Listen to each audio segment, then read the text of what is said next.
Hey everybody, how's it going? Let's see, make sure everything's okay here. We're doing a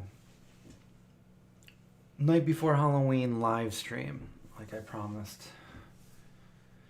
And tonight we're going to be watching a movie in the background. Make sure this works. I need to put my headphones on so I can hear.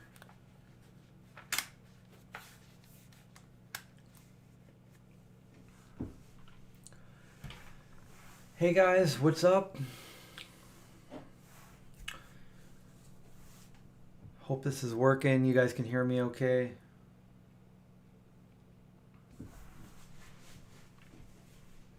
We'll wait for a few more people to log on here. Okay, no, it's okay. So now it says we're up here. Okay, so yeah, tonight we're gonna do movie night as promised. We're going to play a horror movie, a classic horror movie. In the background, we'll still talk and hang out, and maybe we'll talk a little bit about the movie. And today I uploaded a video I was really excited about. Did a nice little Halloween collab video with No Egg Craig. I actually hadn't seen Craig since the beginning of the year, so it was nice to see him and then start working on the video. So we did two parts. He did the actual video, I did the behind the scenes, and I'm really excited about it. So we went up in the hills to a mountainside, and he went camping for a video. He's been doing camping videos lately, and he wanted to do like a little horror twist on it. So we did that. If you haven't seen the videos yet, go check out Craig's video, and then go check out the behind the scenes that I did. And I gotta say, here's a thumbnail. We were in the woods, and we heard strange sounds in the woods. And no, that's not clickbait. We really, it caught us off guard. We heard some strange sounds that we couldn't explain. We don't know what it was from. Actually, I didn't hear the sounds. I felt them. I felt them in my chest. It was kind of weird because at first I thought I was having heart palpitations. That's how it felt. And I didn't say anything because I didn't think Craig heard it, because I couldn't hear it. I could only feel it. It was like in the back of like my vertebrae or something. But it just was a weird rhythm. Like I knew my heart didn't sound like that, but at the same time I'm like, what's going on here? Hope I don't drop dead. And then it just kept happening. And then one of the times that it happened, I saw Craig all of a sudden stop and look at me. I'm like, are you feeling that? He's like, I heard it. It was weird. And we caught a few of them on camera. And if you're watching the video, I don't know how good you can hear it without headphones. But if you put the headphones on and you listen to the video, there's like at least 2 or 3 times that you can really feel it the way I did. I can hear it, and it's just going like, it's like a rhythm. If anybody knows what that is, definitely let me know. So yeah, we did that. We heard some creepy noises, probably, other than that, probably from animals once it got dark out. And anyway, go check that video out. We were out in the cold and rain to film it, so go check that out and let us know what you think. And if you guys haven't noticed, I have a green screen. I just got a green screen. Look, my arms are cut off here.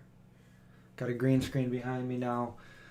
I've had a green screen, but this one is it's more convenient green screen than putting like the whole huge one that I have up in the background and then taking it down for certain things. So anyway, let's see what we got here. Let's start the movie because it is about an hour and a half long. So the movie we're going to be watching is the classic Night of the Living Dead by George Romero. And it was filmed back in 1967. It was released in 1968. At least I believe it was filmed in 60s. It might have been filmed in 68 too, because it was released October 1st, 1968. And it became like an iconic film, a very big sensation. It kind of made zombies the way we know zombies today. I mean, zombies are known to come from Haiti, and there was white zombie back in the, I think, the 20s or 30s, but they weren't really the way we see zombies today. George Romero kind of normalized the way we see them, and he always has a theme in his movie. There's an underlying theme in his movie, like Dawn of the Dead, consumerism. So we're gonna watch this one. It's in black and white. It was filmed in Pittsburgh, and I've been to the location. I've been to the actual cemetery where the opening scene starts. I have pictures that I posted by some of the tombstones in here. And the reason why I can show this movie, if some of you don't know the reason why already, is because when he made the movie, I think he called it Night of the Flesh Eaters, and when he pitched it, they liked it, but they didn't like the name, so they're like, what if we called it Night of the Living Dead? And he's like, yeah, I like that.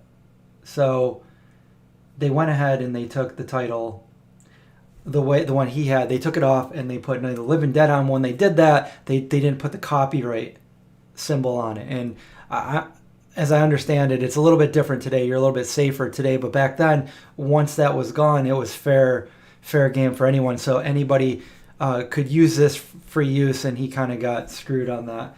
So it was shown all over the world, and it's kind of undocumented how many times, but it's one of the most viewed movies of all time. And poor George didn't get all the royalties that he would have if that mistake didn't happen there. And that's why you see this movie in the background of other movies, because there's no copyright. You can use it fair use. But we're going to find out if YouTube, in their ever-growing censorship, is going to stop this video, because I was showing another YouTube video at one point, and I got shut down mid-view. So hopefully that doesn't happen here, YouTube, but I wouldn't be surprised if it does. But anyway, it is fair game to use this movie, and I'm just going to go ahead and start it. I'm going to have it kind of playing a little bit softer in the background so we can still talk over the movie.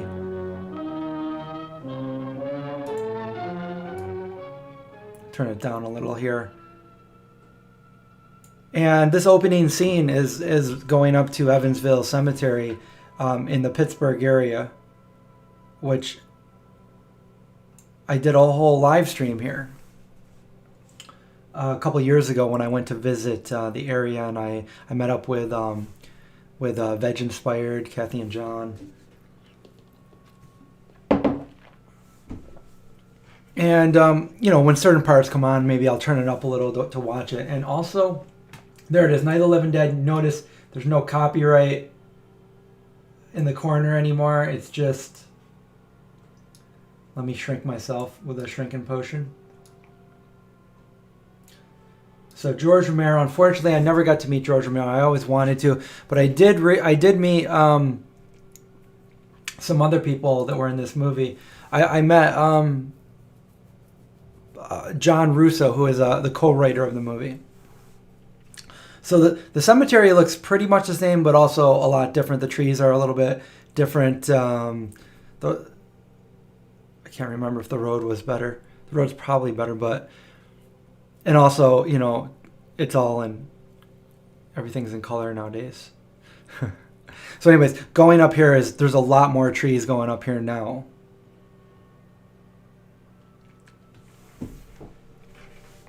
And by the way, he made this movie with a very low budget. Him and I think 6 of his friends just got together with their money, and they shot the movie themselves. And he was a master film editor,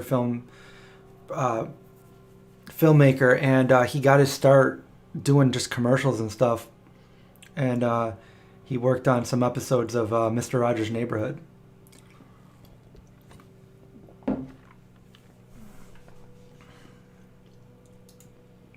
Turn it up a little bit here.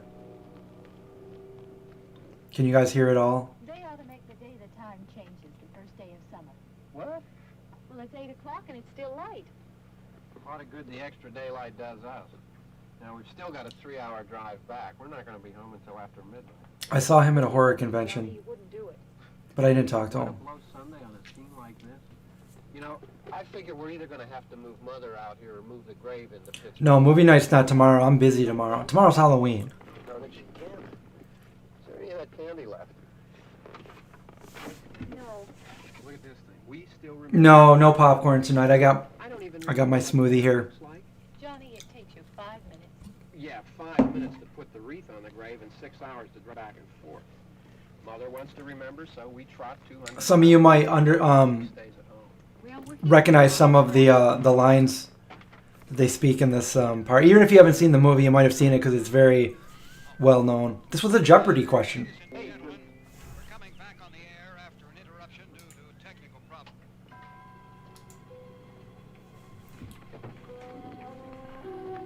And then maybe I'll tell some of my ghost stories or creepy stories that I have. Even though I know some of you probably already heard some of them. must have been the station. I have some pictures of me standing right in front of that little building right there. Can you guys hear this okay?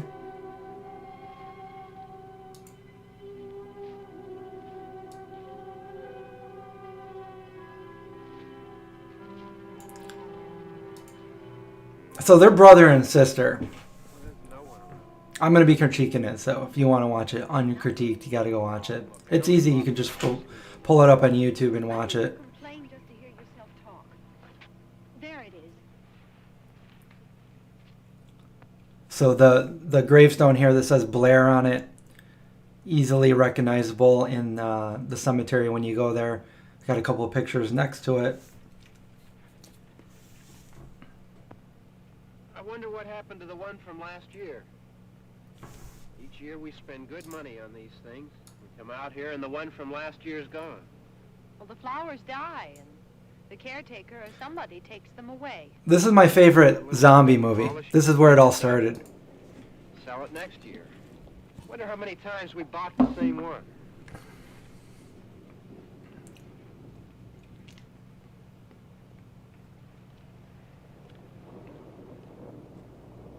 Yeah, they're bringing what is it? Their mom's gravestone. Hey, come on, Barb. Church was this morning, huh?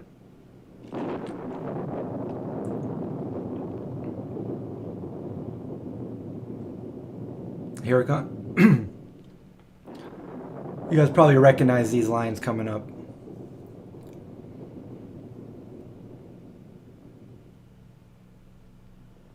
Hey, I mean praying's for church, huh?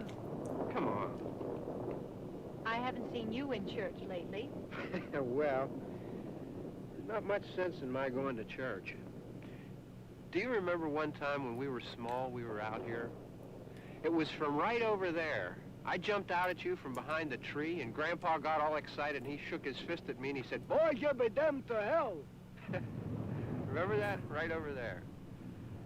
Well, you used to really be scared here. Johnny, You're still afraid.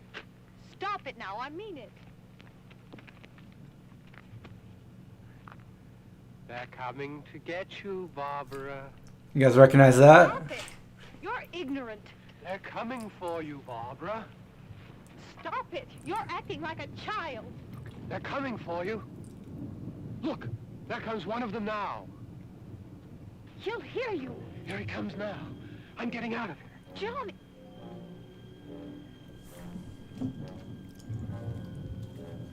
Oh, no! No! Johnny! Help me! Also, that tombstone, I got a picture with that one.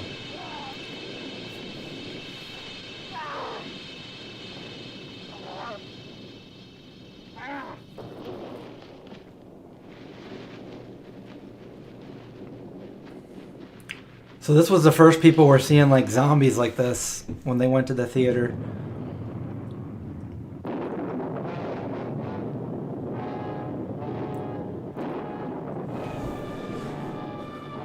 So I'm drinking a smoothie right here. So yeah, this was terrifying to people back then in 1968. But I think for horror movie standards today, this isn't really scary at all. At least to me, I don't feel like this is scary. But it was a different time. I saw somebody say that in here too. Yeah, this was filmed in a different time. His editing right here was I saw behind the scenes, or they talk about this in the commentary, and it's just pretty amazing. I remember he's doing it all, like chopping the film, edit, the angles and stuff. So this was like the first real zombie movie that all the other zombies kind of took from. Notice that zombie was smart enough to pick up a brick.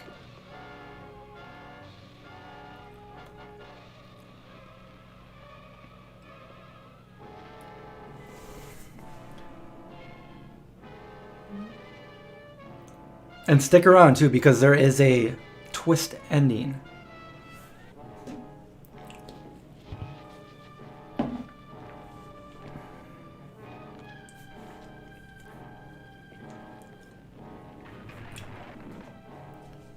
What's in my smoothie? I have frozen banana, oat milk, peanut butter, and 22-day nutrition protein powder.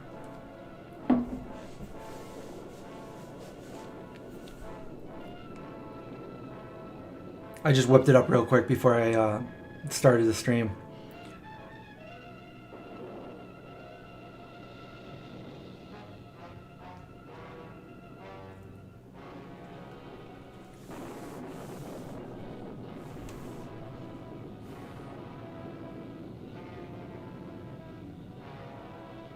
An old farmhouse. Let's go there.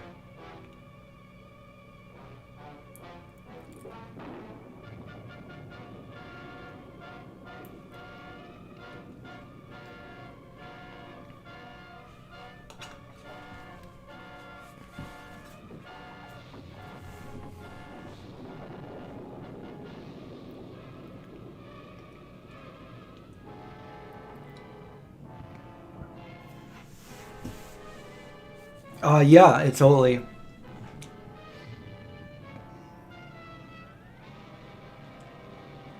Yeah. I'm sure a lot of you have already seen this. Don't give away the ending.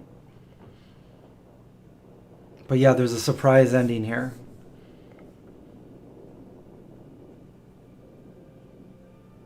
It's about an hour and a half. We're gonna do. I'm gonna tell some scary stories while this is playing in the background too.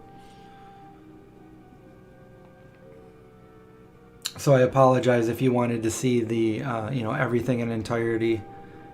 I'll link it below. I'm sure you could just go YouTube and Night of the Living Dead. It's free to watch.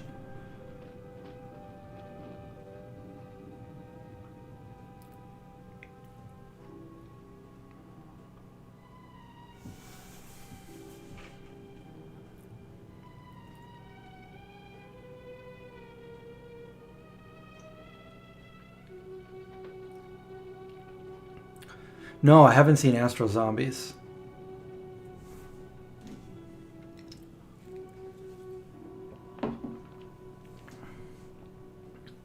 At least I don't recall seeing Astro Zombies.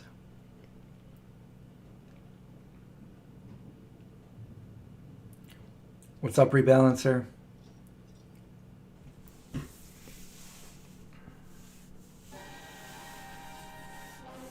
Yeah, I think I'm gonna do a few trivia from the movie game.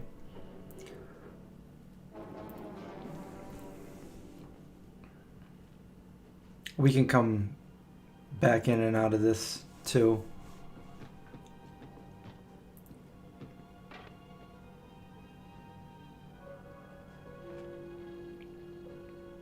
And if you have any questions that maybe I can answer, or somebody in the chat about the movie.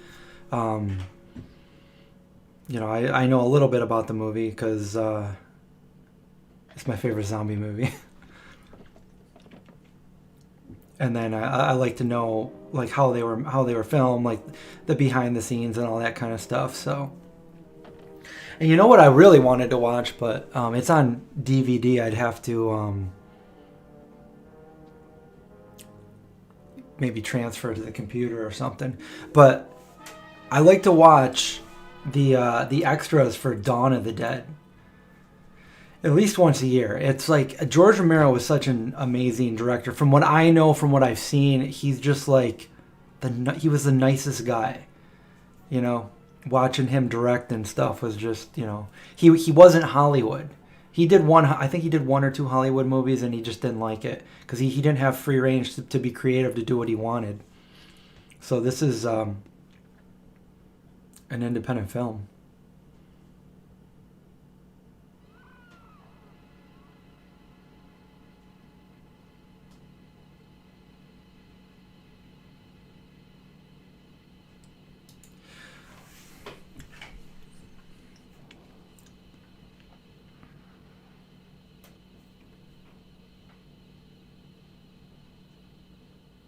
Oh, she's not alone.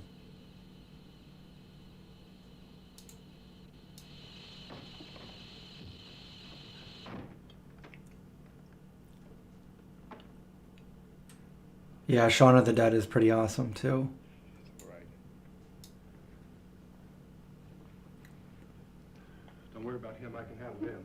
Probably be a lot more of them as soon as they find out about us. Truck is out of gas. This pump out here is locked. Is there a key? We can try to get out of here if we can get some gas. Is there a key? She doesn't want to talk. She's in shock.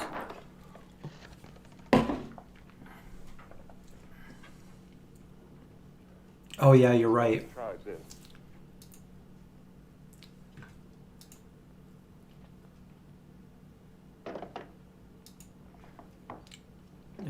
Tweet it out. Do you live here? Should also Facebook it out too, right? Facebook it.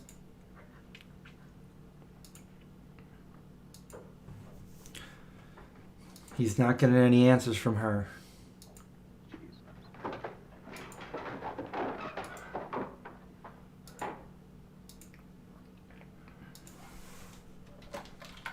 We've got to get out of here. We have to get to where there's some other people. Maybe we better take some food. I'll see if I can find some food. Ooh, who's hungry?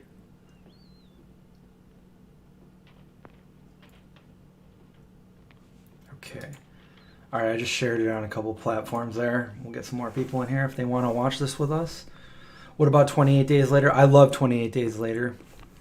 I know there's people that are very particular and like, oh, they're not zombies, but they qualify for me. I love that movie. And 28 Weeks Later, the sequel, I think has one of the best opening scenes in a horror movie. Watch it. The first 10 minutes, it'll get your blood pumping. Your blood pumping? Your heart pumping.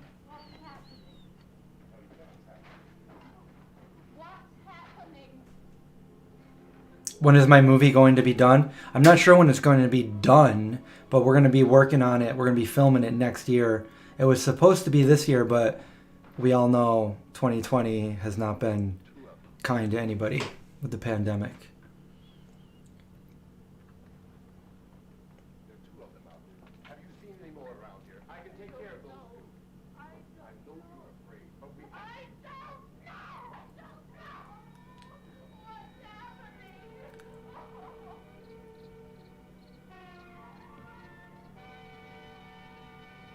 Yep, I've seen Train to Busan. The most recent zombie movie I think I saw was #Alive.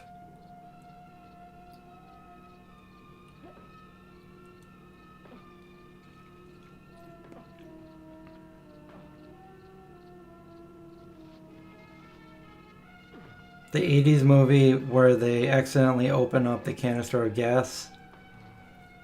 I think that's the Return of the Living Dead. Like toxic zombies.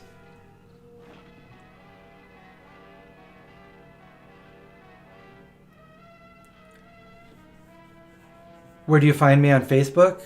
The Vegan Zombie.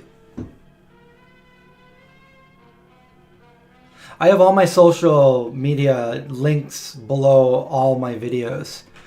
So like you can follow me on Facebook, Instagram, Twitter. I don't do Twitter too much, but I do sometimes. Yeah. Pretty much just look for the vegan zombie. Oh, and also Twitch. I've been doing Twitch.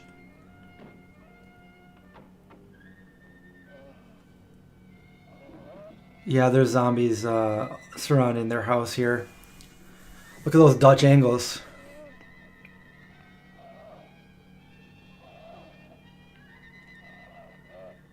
Oh, that's cool, Travis. They're playing in a theater near you.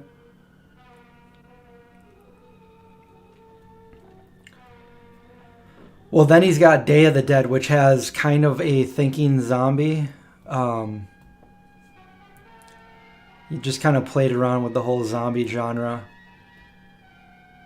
What's a Dutch angle? A Dutch angle is when the camera is tilted and it kind of like conveys something's not right, something is off, something's going to happen. And you do that a lot in like horror movies, and I've done it a lot in my zombie skits. The Dutch angle, just slightly tilt it.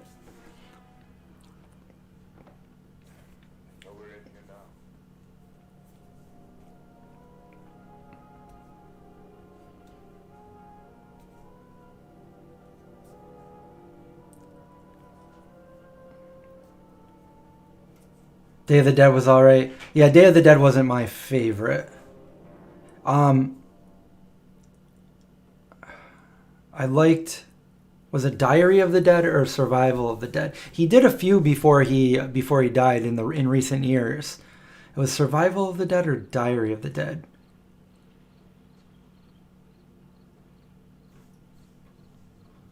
I mean, he did them both, but I forget which one I liked better.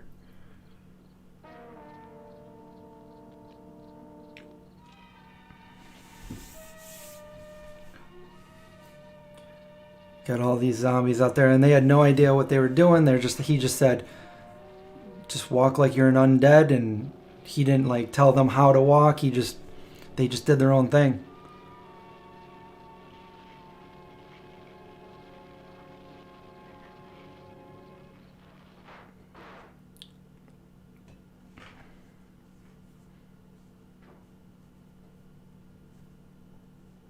Yeah, I think Diary Dead was a handheld one. And I think that's the one that I liked.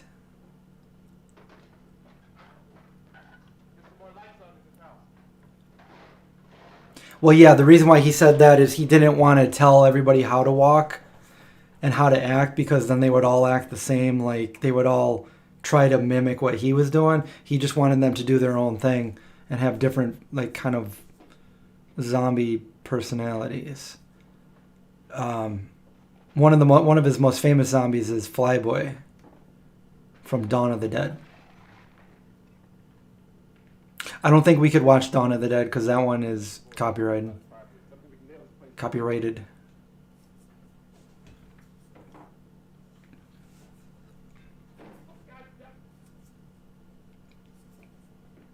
Yeah, Elizabeth, this isn't like a slash or anything. This definitely has, there's more to this movie. This definitely has a theme to it, and it's he normally makes his themes like the problems in the world. We'll have to work together. You'll have to help me. Now I want you to go in and get some wood so I can board the place up. Do you understand? Okay? My favorite food is, I've got so many favorite foods, but if I had to pick one, it would probably some kind of pizza.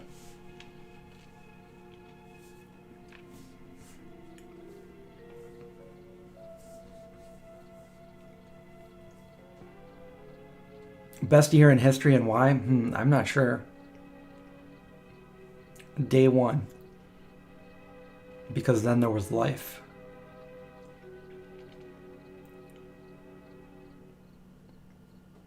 Oh yeah, I like the Crazy. I actually like the remake of the Crazies. George Romero did Crazies too. And he did Martin.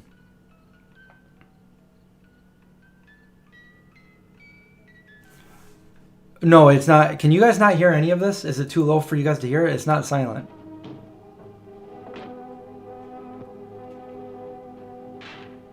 Can you guys hear this? I don't want it to be too loud, but I don't want it to be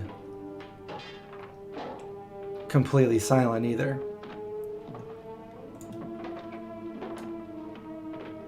Is this better? Can you hear me over the movie, or is it kind of the same?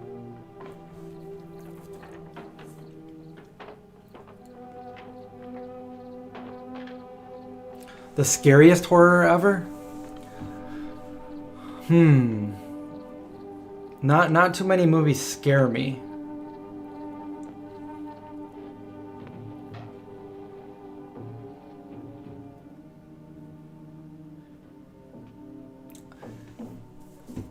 Oh, I don't know.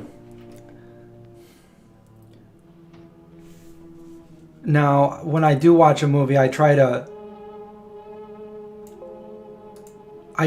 suspend reality and put myself in that position. So, like, it might not actually scare me, but if I put myself in that position, like, yeah, like I thought The Grudge was pretty scary, and It Follows was pretty scary for, you know, a more recent horror movie. When I was little, I was terrified of Nightmare on Elm Street, but I was only like 11 or 12 when I saw it.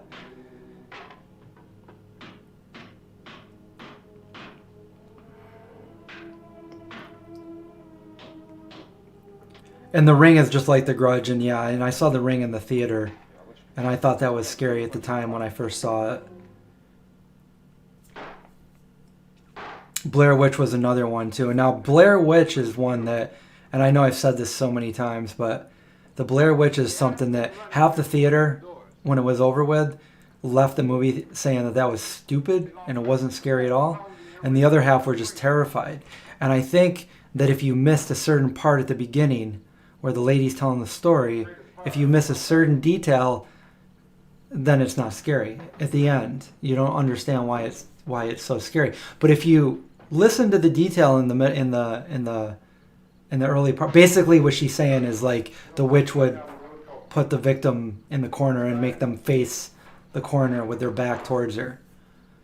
And if you miss that little part, that little detail, then the end's not scary. But I didn't miss that detail, and I thought it was really scary at the end. I jumped in to listen to it. But a big gasoline truck came screaming right across the road. But there must have been 10, 15 of those things chasing after it.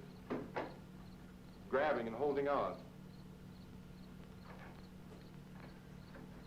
So this is how a lot of zombie movies are today anyway. A group of people come together that are complete strangers in like an old house, or like, you know, Dawn of the Dead, a mall, which that was kind of fun. And then they figure out what they're going to do. I mean, there's a lot of this in The Walking Dead. The Walking Dead kind of jumped the shark, but, you know, at the beginning, you know, everybody getting together and working together to do things that they never thought they would have to do in their life to survive.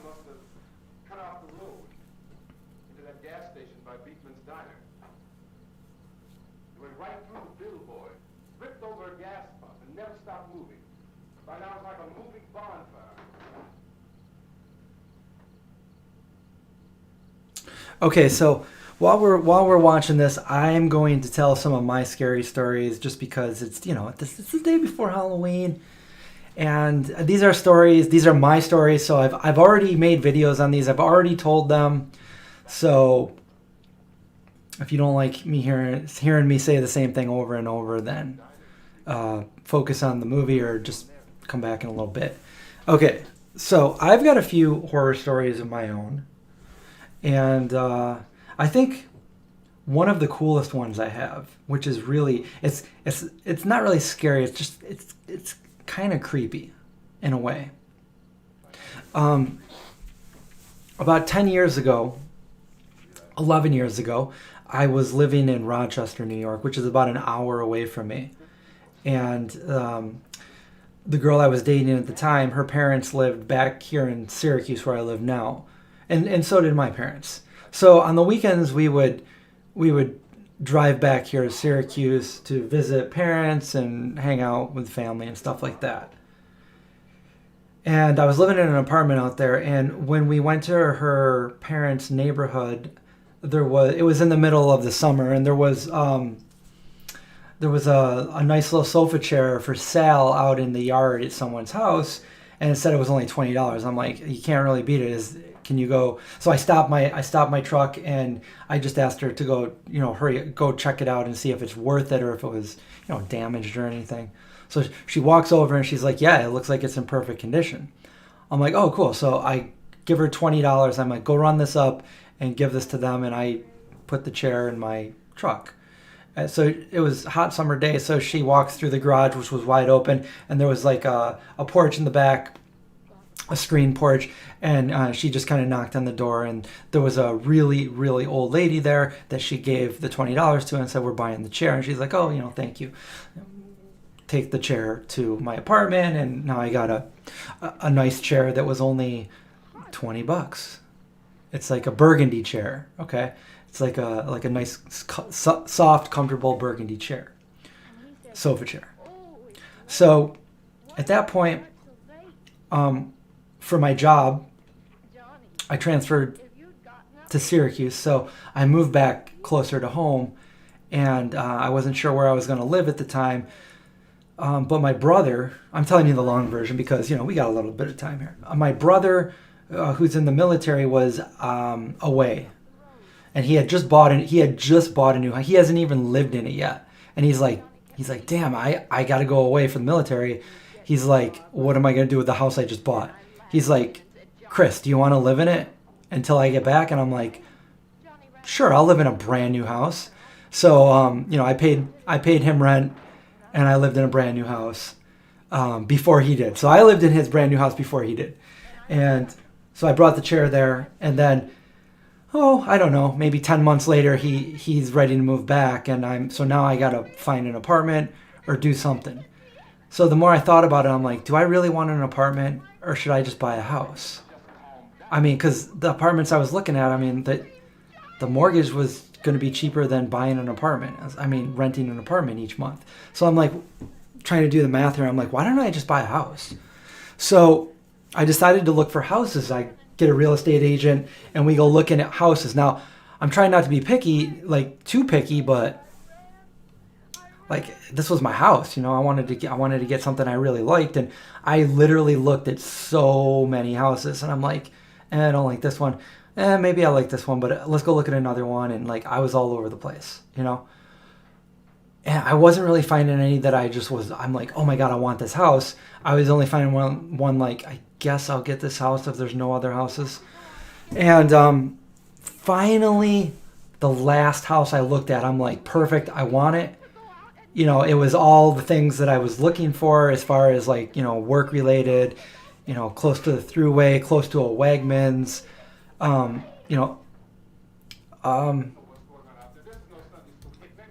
the people that I bought it from, they were the kids of the owners that lived there. Now the owners that lived there, they were old and they died, and then the kids inherited it, and they were just trying to get rid of it. So I got kind of a deal because they just wanted to get rid of it and get the money and split it up with each other. And the people that died, they were really old, so their kids were like, probably like a little bit younger than my parents' age. So I bought this house full well knowing that I was moving into the house that a year or two before I bought that chair from. Out of all the places that I could have moved, the house that I bought was the house that I bought the chair from a couple years earlier. Not even intending it to be this. So the house I live in now is the house that I bought that chair from. And that is creepy. It's like almost like that house wanted that chair back. And now it's back. It's in the basement. So that's one of my creepy stories. Barbara's acting in the background while I'm telling my story over here. Does the chair rock by itself? I don't know.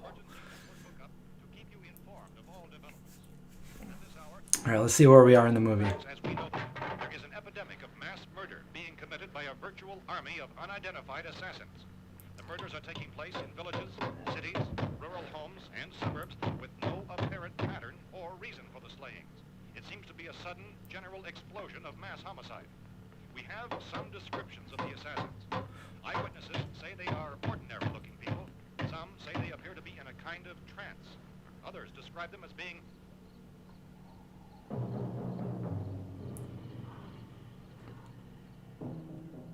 Okay. Do I ever hear strange noises in the house? Yeah, I've heard several creepy things in the house. And I've seen a couple of things that I can't explain. And also, that's corroborated by a couple years ago, I was supposed to move out to California. So instead of selling my house, I rented it out. That's a whole story in itself. I ended up being homeless. I owned a home and I was homeless because, yeah, that's a whole other story. But anyways, I'm renting my house out. And the person I was renting it out to a few months into renting it, text messaged me and said, "This is a weird question. I feel weird for even asking it, but has anything weird ever happened here?" I'm like, "What do you mean?" And she's like, "Well, there's nobody here, and I'm hearing people run up and down the stairs, like hard." And I'm like, "Nope, no, I never heard anything like that. Don't move out of my house, please."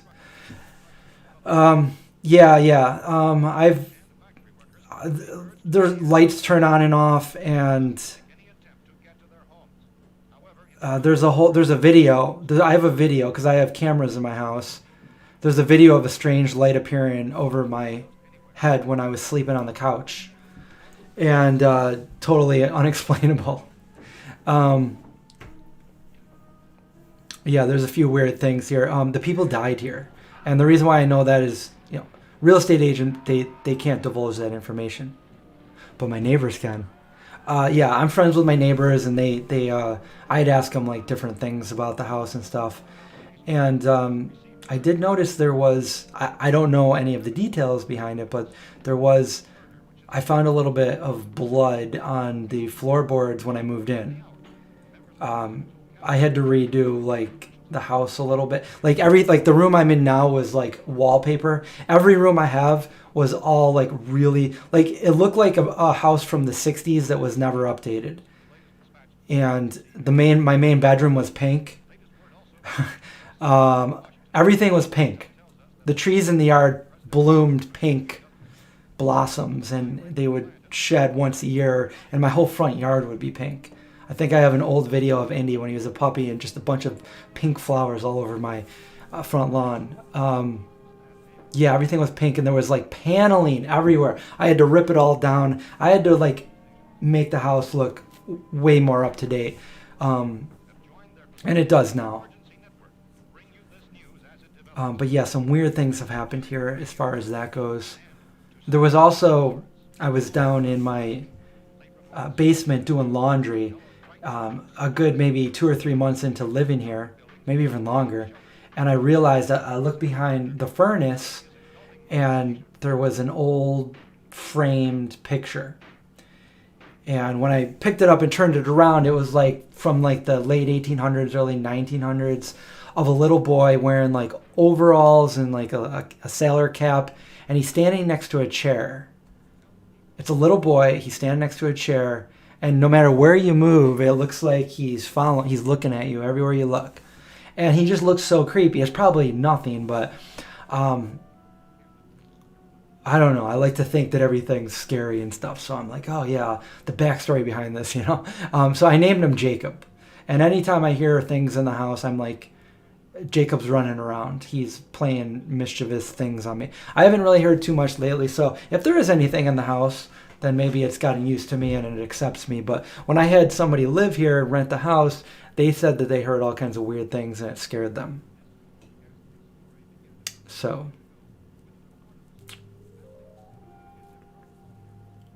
Ralph, actually, I don't know what kind of tree it is, but it would blossom. They're dead now. They died. Yeah, my trees in the front yard are completely dead, and that is not by my own fault, but my tenants kind of ruined my house.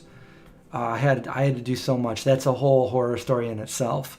When I came to come back to the house after she moved out, but she ruined the trees in my front yard.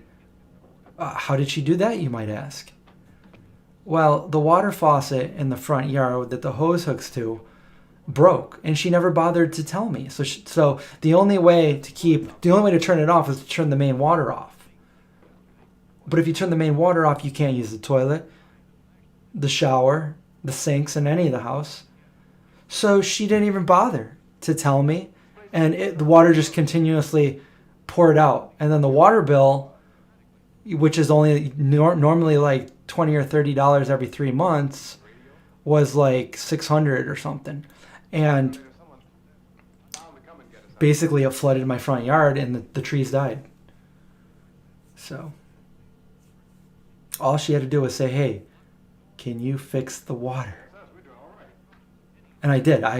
As soon as I did, all I did was buy just a regular like water cap, and I plugged it up. What about poltergeist? What about oh, you're talking to someone else there.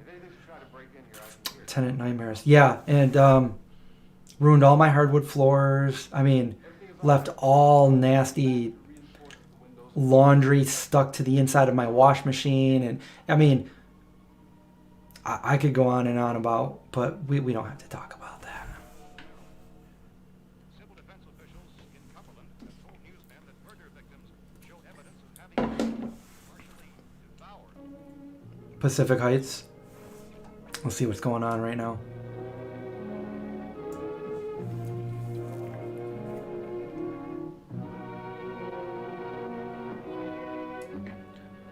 For Halloween, I am most likely going to my brother's house.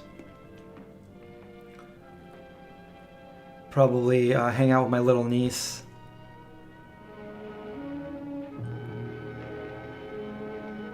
Probably visit my parents too, because I mean that, it's very nostalgic. I love Halloween time, and all my life it was at my parents. Just going there in my parents' neighborhood, and the smell of fall brings back that nostalgia for Halloween. And it's really nice this time of year. All the trees here have changed colors, and the leaves are falling, and the people have their wood burning stoves on, so the chimneys in the neighborhood, and it just brings me back to being a kid. And so I'm probably going to go visit them for a little while. And I'm always happy all the way up until Halloween, but then when Halloween comes, it just ends so abruptly. And then the very next day, nobody's in the mood for anything scary or horror or Halloween. Everybody's like moving right on to the next thing, and it's like, oh, I don't want it to end. I want October to just keep last on and on and on. That's why I say I love the feeling all the way up. We've been doing 31 days of Halloween, where I'm posting a different Halloween related movie each night, and then it's just going to be over with.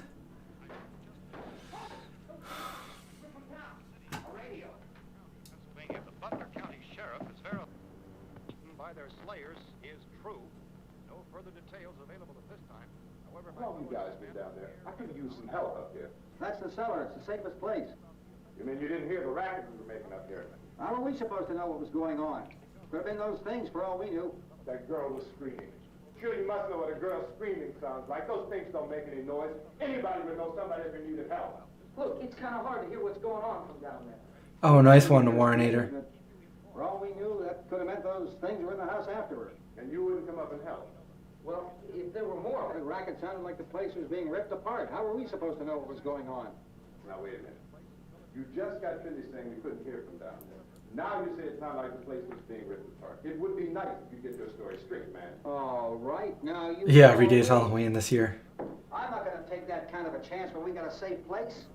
We luck into a safe place, and you're... Yeah, November 1st is World Vegan Day. Somebody might need help, huh? Yeah, something like that. All right, why don't we settle this, mister?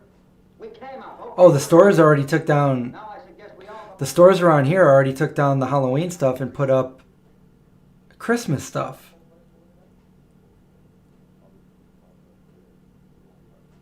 You're insane. The cellar's the safest place. I'm telling you, they can't get in here. And I'm telling you, those things turned over our car. We were damn lucky to get away at all. Oh, you watched this last night? Can't get through this loud 2 nights in a row here. His wife and kids downstairs. Kids hurt. Well, I still think we're better off up here. Well, the reason why they do Christmas early is because Christmas is like the biggest money-making holiday out there. Everybody just buying crazy amounts of gifts and stuff. Not everybody, but lots of people. It's so they want to advertise and advertise. I used to work in retail. Well, I used to do loss prevention at retail, so I know all this. It's that quarter of the year is the most money-making. So they have to advertise like crazy, and that's why Christmas comes. But things are changing. Like everything's internet shopping nowadays. The cellar, there's only one door, right? Just one door, that's all we have to protect. That's weird. Locks and boards from the inside. My thing says current viewers is 0, but I'm sitting here talking to you guys. But down in the cellar, there's no place to run to. I mean, if they did get in, there'd be no back exit. We'd be done for. We can get out of here if we have to. And we got windows to see what's going on outside. But down there, with no... See, now is the iconic conflict from everybody coming up with a, kind of like a voting system. Like, what are we going to do? We got to make a decision. There's zombies out there. You two can do whatever you like.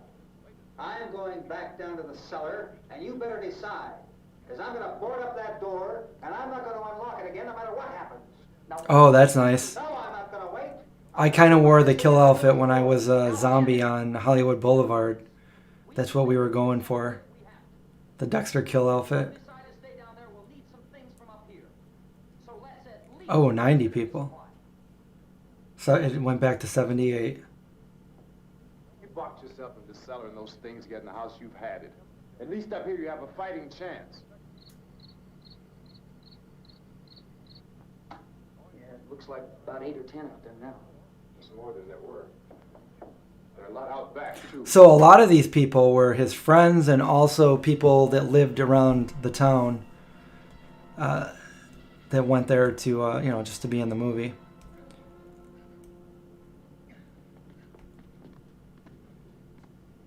They were in the right place at the right time. I actually have a Night of the Living Dead poster right up here. You can't see it, obviously, but right on my wall above the ET poster.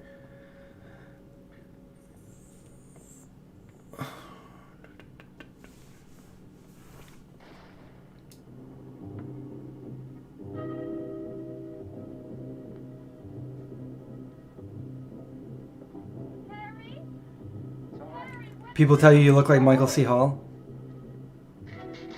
Well, that's actually Dexter in your profile picture, right? If not, then yes, you do look like him. We're watching the classic Night of the Living Dead from 1968.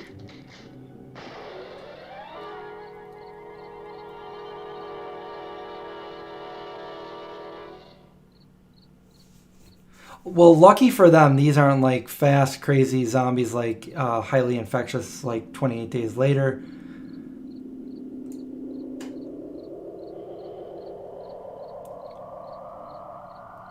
Oh, I don't think I can show nudity, can I? Uh-oh. Oops.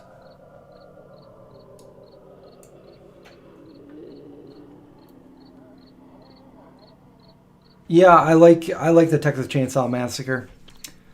I thought it was pretty disturbing and scary when I first saw it, and there is a couple of remakes that are pretty decent too. I'm taking the girl with me. Night of the Living Bread pizza stream.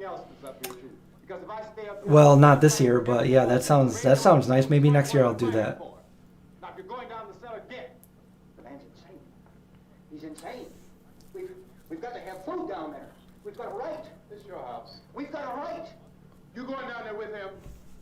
Well, Yes or no? This is your last chance. Oh, cool, Don't beat Peaceful around. Vegan. Dexter's one of my favorite series, and they're bringing it back. things smashing through the window. Well, you're smart.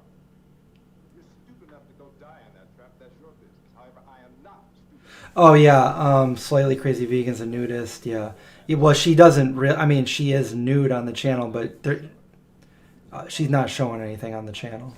It's all covered.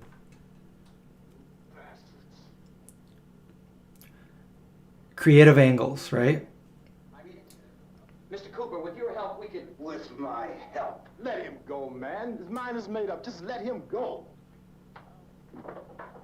Wait a minute. Judy, come on up here, honey.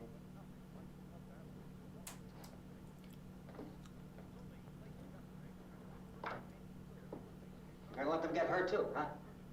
It's all right, honey. Go ahead. Oh, Ralph, nice, yeah. X-Files is my all-time favorite TV show.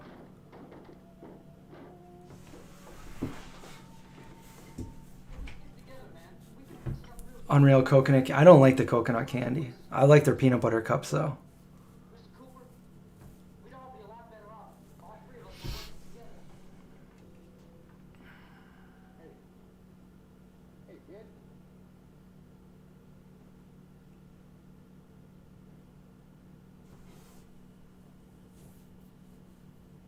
He's wrong, you know. I'm not boxing myself in down there.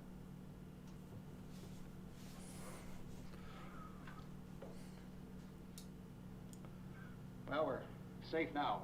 No, I'd rather be in a zombie apocalypse like this than the fast zombies. They want to stay up there, let them.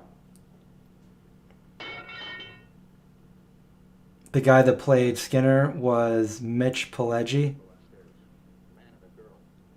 Justin's dark chocolate peanut butter cups are vegan. The other ones aren't.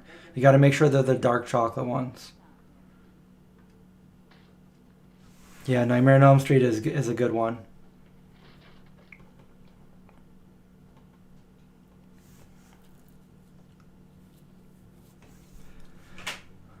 She all right? Yeah, X-Files, I miss that show. I kind of stopped watching it when they weren't Scully and Mulder anymore. I watched a few after that, but I don't think I finished it. Let them stay upstairs. Let them.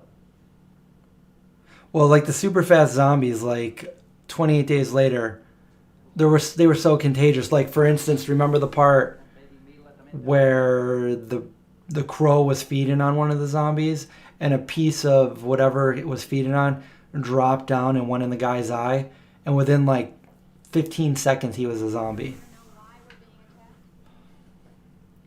Whatever it isn't just happening here. Some kind of mass murder going on everywhere. The radio said to stay inside. What's happening to her in the movie? She got bit by a zombie. I heard a news bulletin. There's a radio upstairs. So they had no idea how people were becoming these monsters and everything, but this girl right here, the daughter, Mass murder everywhere and she's sick right now because she's becoming a zombie. Boards off that door.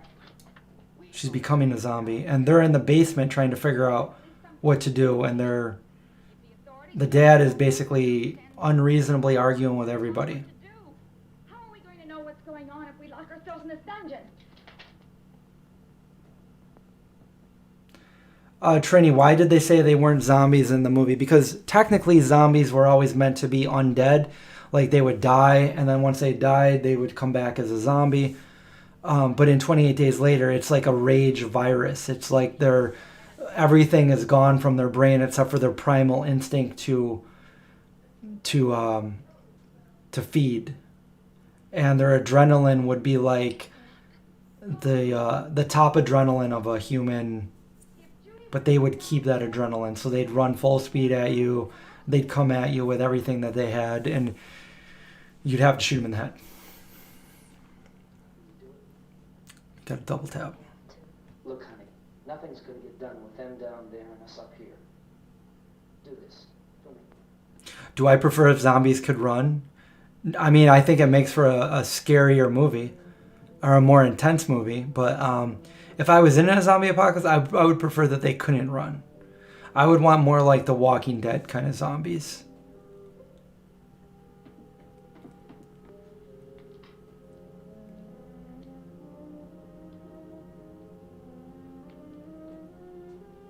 I'll take good care of her, Helen. She's all right. You know, the Dawn of the Dead remake was pretty good too.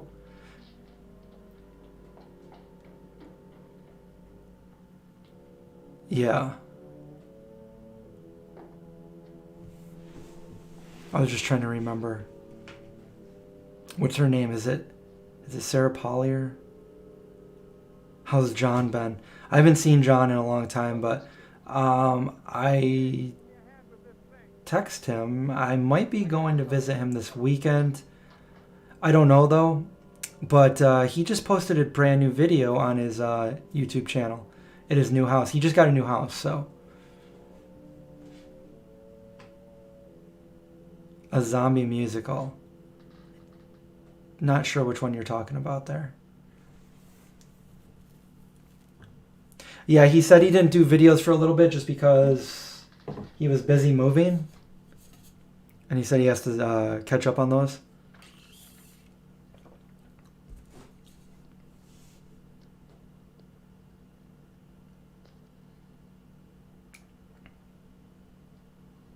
I was gonna say from a certain angle, she kind of looks like I'm Helen Cooper, Harry's wife. Julia Roberts a little bit.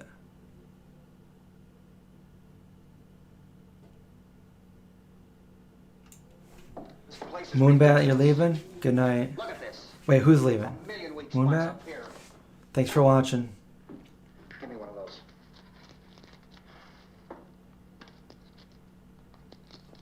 Her brother was killed. We're a little over halfway through the movie right now.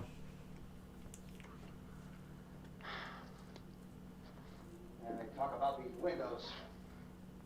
I can't see a damn thing. There could be 15 million of those things out there. That's how much good these windows are. Anna and the Apocalypse. No, I've never even heard of it. Why don't you do something to help somebody? I never liked musicals. Here I have it. Drag a couple of those chairs together. There's a socket over here. So will I like this? I don't know. You better watch this and try to understand what's going on. I don't want anyone's life on my hands. Is there anything I can do? I don't want to hear you more. Oh, it's cold enough tonight, but no, we have not seen any snow yet. Right now, it's a little bit too cold for this time of year. Play with the rabbit here. Reports, incredible as they seem. That's below freezing. Mass hysteria. What do they think we're imagining all this? Shut up! In all parts of the country. The wave of murder which is sweeping the eastern third of the nation is being committed by creatures who feast upon the flesh of their victims. First eyewitness accounts of this grisly development came from people who were understandably frightened and almost incoherent. Officials and newsmen at first discounted those eyewitness descriptions as being beyond belief. However, the reports persisted. Medical examinations of some of the victims bore out the fact that they had been partially devoured. I think we have some late word just arriving, and I'll interrupt to bring this to you. This is the latest disclosure in a report from National Civil Defense Headquarters in Washington. It has been established that persons who have recently died have been returning to life and committing acts of murder. A widespread investigation of reports from funeral homes, morgues, and hospitals has concluded that the unburied dead are coming back to life and seeking human victims. It's hard for us here to believe what we're reporting to you, but it does seem to be a fact. Oh, they're all coming back to life here. Do I have any stories from growing up for Halloween stories? Yes. I've gone Halloweening in the snow many times. Let's see. The good thing is my dad always took movies of us. So we have old family movies of every single year of Halloween. And I remember, I recently told this story, but the first time that Skittles came around to this area of the country or whatever, I remember they were brand new, and I loved M&Ms. I was a little kid. I loved M&Ms, so this new candy was Skittles, and I got a bag of them for Halloween one year, and I got home, and I was like, oh, these look so good, and I ate a big mouthful of them, and I got sick. And from that day on, I have hated Skittles. I can't even think about putting a Skittle in my mouth. So yeah, that did it for me with Skittles. By NASA, when scientists discovered it was carrying a mysterious high-level radiation with it. Could that radiation be somehow responsible for the wholesale murders we're now... The Captain Spaulding clown would be Sid Haig. Yeah, I met him. Suppose those It's obvious our best move is to try to get out of here. Yeah, he just passed away like a year or two ago. Anna and the Apocalypse. Yes, that was the subject of the meeting. You feel there is a connection The orcs from the Lord of the Rings. Oh, here's the part where they filmed down in D.C. Radiation on the Venus probe is enough to cause these mutations. There was a very high degree of radiation. Just a minute. I'm not sure that that's certain at all. I don't think that has been Only logical irrefutably explanation that we proved. have at this time. In other words, it is the military's viewpoint that the radiation is not the cause of the mutation. I can't speak for the entire military at this time, gentlemen.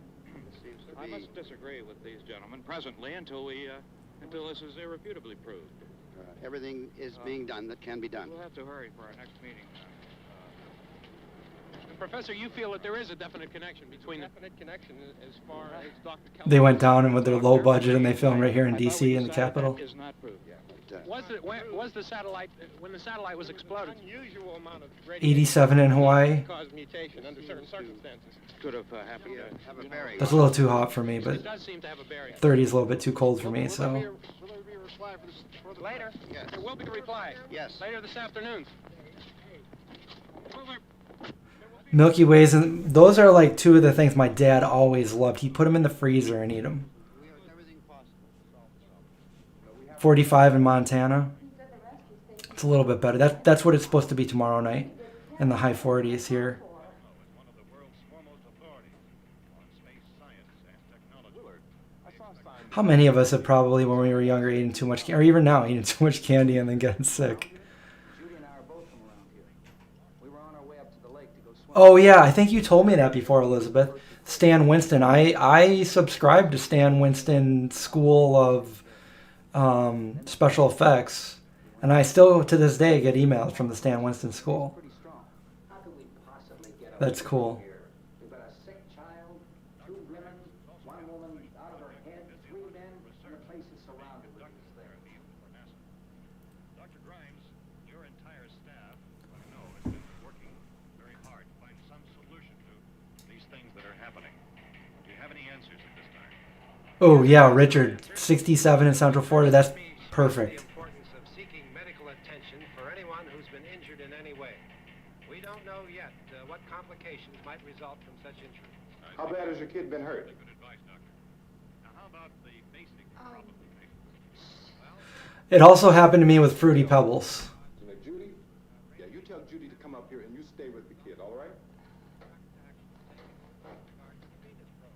What? You ate so many Sour Patch Kids one time and my tongue was bleeding.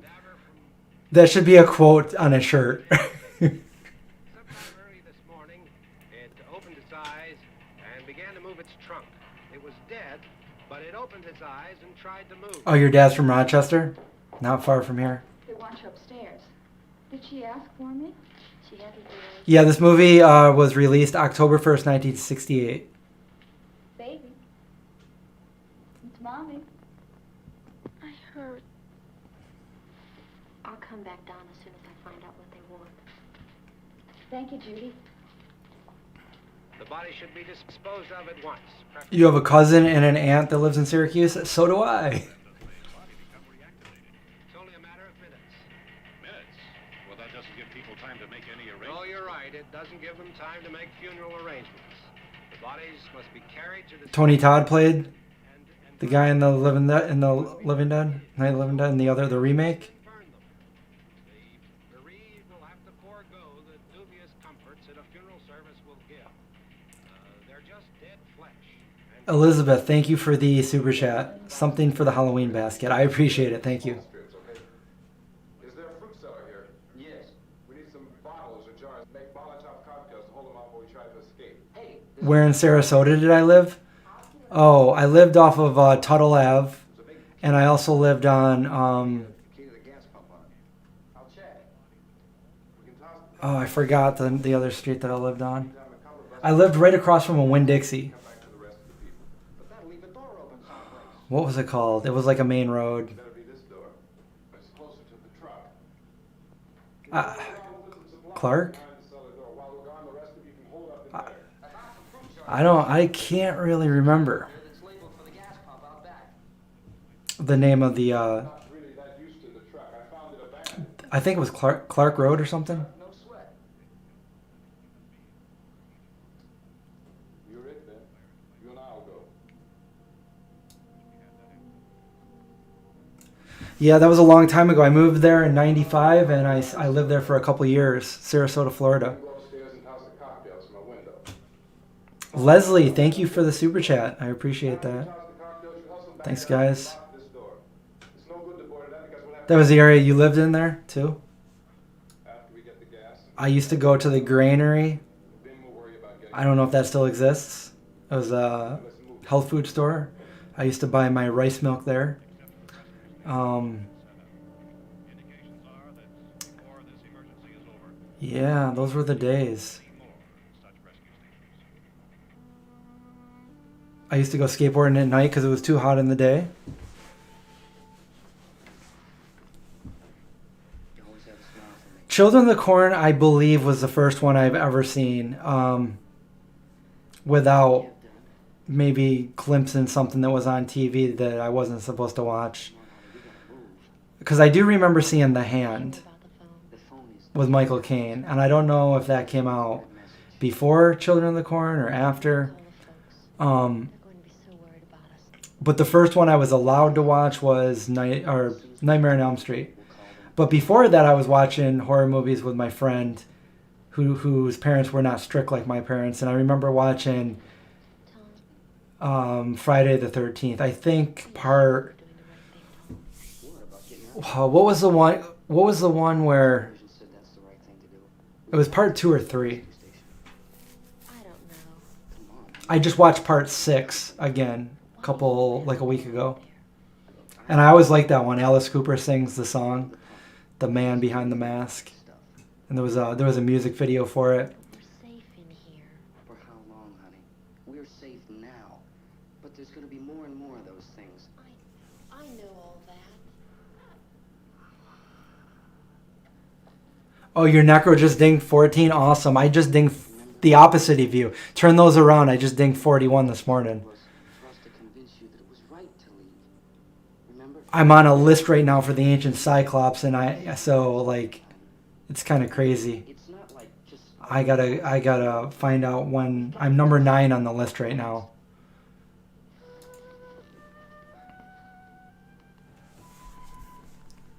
I just don't want you to go out there, that's all. Rebalancer. I did see the 2 super chats. I actually mentioned them. boy. You're sure you won't use it all, are you? We've got work to do. You know what? The Exorcism of Emily Rose. There was one part that I thought was pretty scary. I think it was when. Was it her boyfriend that was sleeping over with her, and then when he woke up, he looked over, and she was on the floor, like all looking up, all weird. Like that was kind of scary. Go downstairs now, Barbara. She's right. You have to go downstairs now. Just for Yeah, a lot of horror movies scared me when I was younger. Nightmare on Elm Street scared the crap out of me. But I told that story last week, and yeah, I basically went to my grandparents' house. I was allowed to watch it only because they were babysitting me at the time. I was older, but still young enough to I was 11 or something.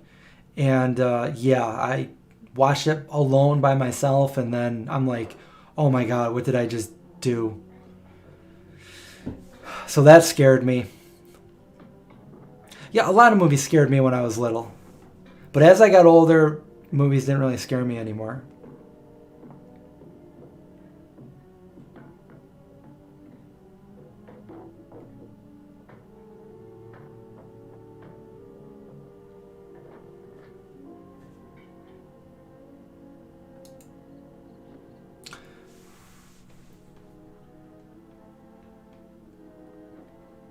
What age was I when I was? I mean, I would do little things like when I was younger, but it wasn't until I went vegetarian. I was 14, and that's when, my parents didn't want to support me being a vegetarian, so I started cooking my own food on the regular, and that's pretty much what, trial and error. Starting out with very simple things like making rice and flavoring it with different herbs and spices, and making pasta and just easy things. And then as the years went on, I ended up going vegan, and then then it was like,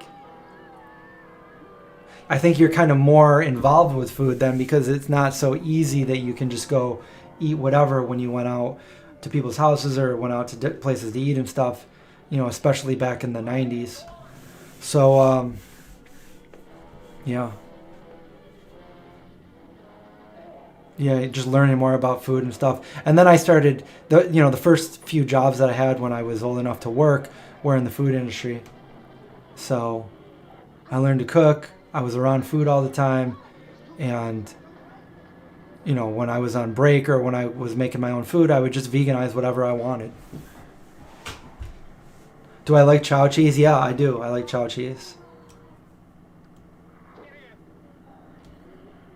I could read some Poe. Nevermore. Nevermore.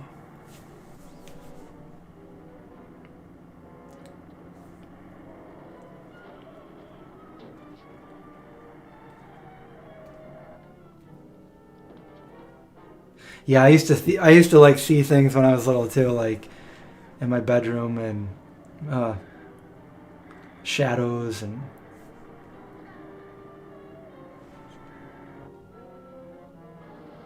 At what point did my mom start saying go? It was probably when I was 18 or 19. I started, for those of you that don't know, it kind of, when I was younger, I started, when I first went vegan, me and my friends and my brothers, and whenever I would have something vegan, we would say, go vegan, go vegan. And then it turned into like the food that we're eating, like, is it vegan? Is it go vegan? And then it would just like, we shortened it to being like, is it go? Is it go? And I would call it go, and that would be vegan. And like when my mom would make food, I'd always ask her, I'm like, is it go? Mom, is this go? She's like, no, that's not. I made that for your father. I'm like, oh. And then she kind of caught on to that just from me saying it all the time. And she would make stuff, and like, when I'd come home or from work or something, and she'd be like, this is when I was younger, she'd be like, oh, I made some spaghetti sauce and some pasta, and it's all go. And I'm like, oh, cool. And then when we ended up going to like, events or family weddings or something, or like a graduation where all the family's there, they have no idea what it means when it says go. My mom's sitting there like, oh, just so you guys know, this is go and this is go. That's not go. And people are looking at her like, what are you talking about, lady? That's the go thing. And she still says it now. Like, she's like, I made some cookies and they're all go.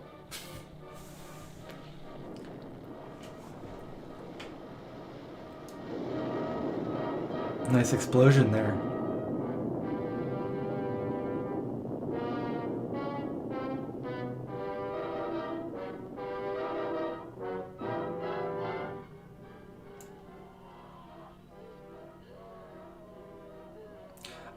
A while ago. I didn't try it recently, Richard. I didn't just try it when I posted it. But I think I have a video where I taste tested them all. Maybe a year or two ago.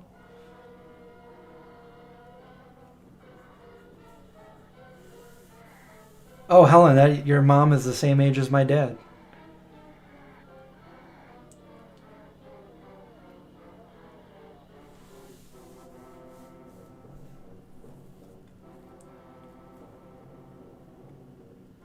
You've always been afraid of clowns because a guy was dressed up. Yeah, when I was trick-or-treating when I was younger, there was a guy dressed like a werewolf, and he was trying to tell people to come over, and finally after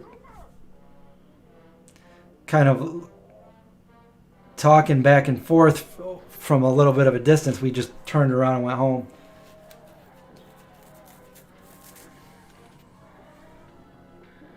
We were always scared of stuff like that when in the 80s. Because it was like new, it was like a newer thing that was like the term serial killer was even pretty new.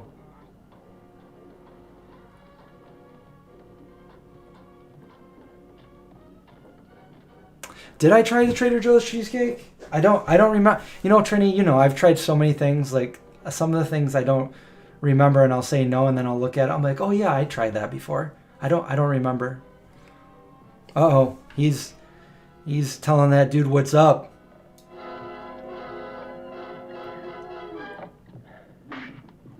Best fight scene ever. Drag you out there and feed you those things. That guy was just acting so irrational, he had to put him in his place.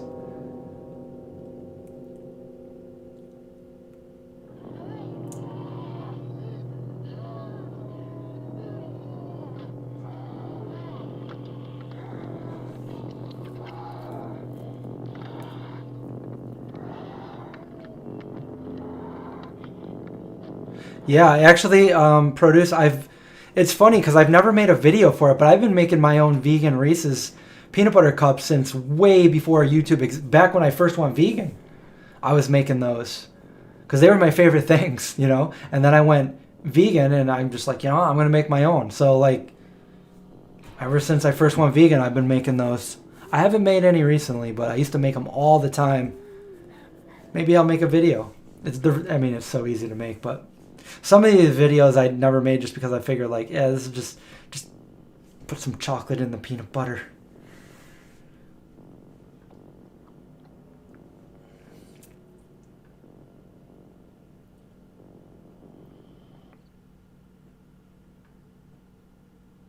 The Trader Joe's vegan pizza? I don't think I've had that. Yeah, they're chewing on the people over here. Those zombies. Remember, there's a twist ending to this, so stick around. We got a few more people joining us. We're watching Night of the Living Dead original 1968 version here, and we're just telling, we're talking, doing Q&A, and telling some creepy stories for Halloween. So my other story that I want to tell.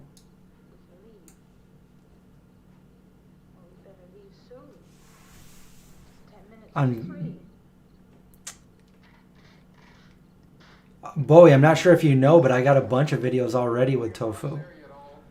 But yeah, I could make more. You can always make more with tofu. Oh, the Amy's Vegan Margarita is one of my favorites. So good. I say one of my favorites because now Blackbird has pizzas, frozen pizzas, and they're super good too. So between the two, I don't know, I can't choose. They're both super good. Yeah, the cast of The Walking Dead, they did go vegetarian or vegan for like a little bit because it was during the, what was it called? I forget what the name of it was now. Anyway, they went to the place where they were, you know, cannibalizing and stuff, and they said they were just so grossed out at what they were eating on the set and stuff that they're all just like, you know what? We just want to be vegan right now. Just bring us all vegan food. And they did. And the other thing is, which, I should have probably posted that for a nice Flashback Friday, is Greg Nicotero, who directs The Walking Dead, and he got his start with George Romero from Night of the Living Dead. I met him when I went to the Monroeville Mall where George Romero filmed Dawn of the Dead back in 1978. And everybody was there that that's still alive from the movie. So everybody, like Tom Savini was there, and I met some of the people from the movie. And Greg Nicotero. So I stood in line because he's one of the more famous people, like him and Tom Savini. And but I wanted to go talk to Greg Nicotero and buy one of It's over here. There's a picture that he signed for me. Actually, there's a whole video of this. So I went up there and everybody was basically asking him like stupid comments about Negan, and you could tell he was kind of being like, oh, you know. And when I went up there, I'm like, I got to ask him something he hasn't heard before. So he was very nice. He was polite. He met me. He shook my hand, asked me what my name was, and then we took a picture together. And I asked him. I said, hey, because he owns a restaurant down in Georgia with Daryl Dixon.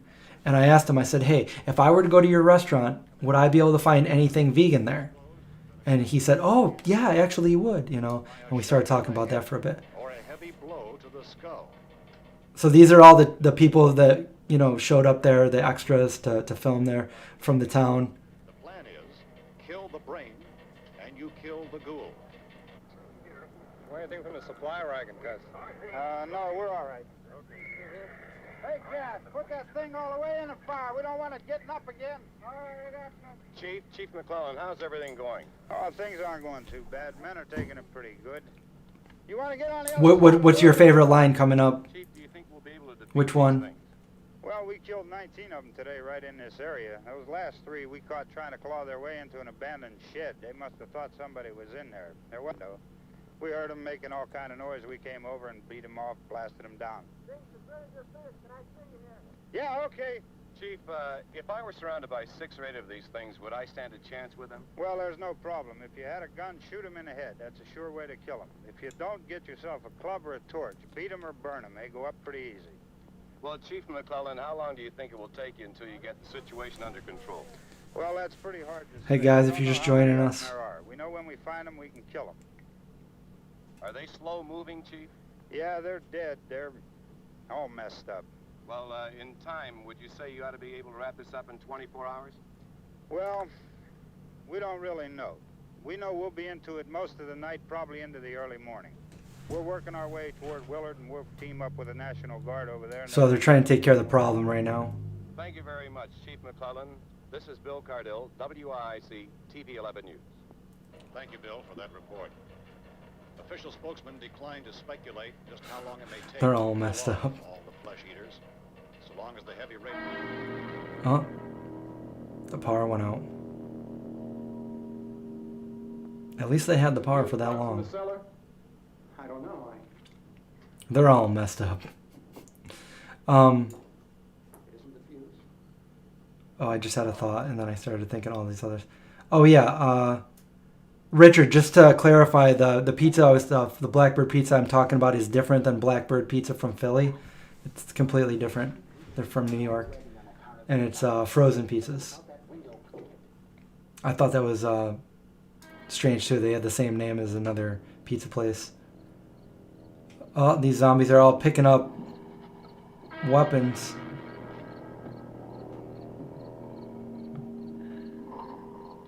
They're getting smart.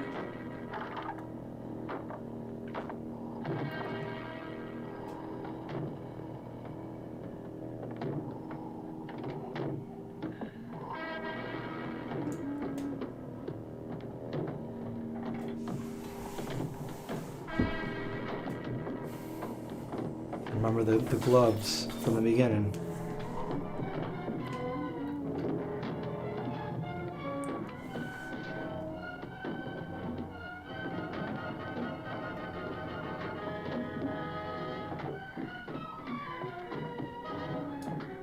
How do they have the same name? I don't know. I don't know if there's something different. I think it's Blackbird Foods.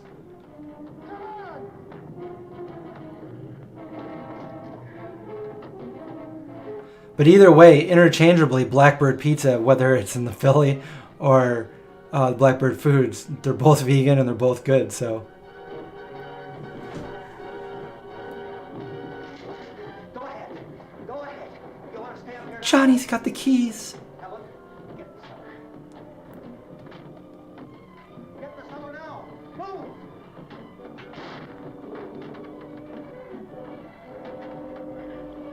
Take that gun from him. There you go.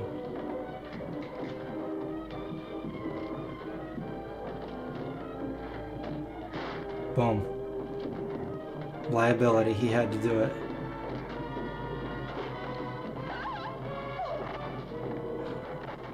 I don't know if Jason Voorhees is technically a zombie. I don't think so. I think there's some kind of supernatural thing to him because I don't think he's coming back as like an undead. I think he's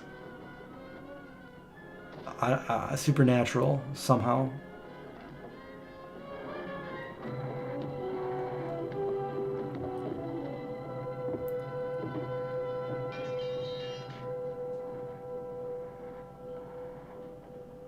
So, oh yeah, this part. Okay. Oh yeah, he's not dead yet. He just got shot, but he's not dead.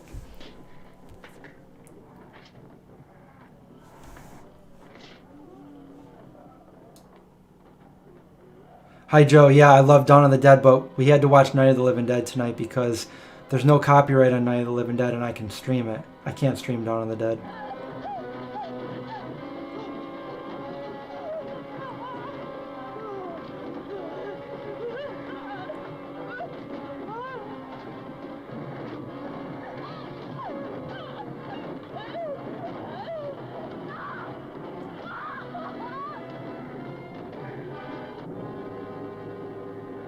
She got him.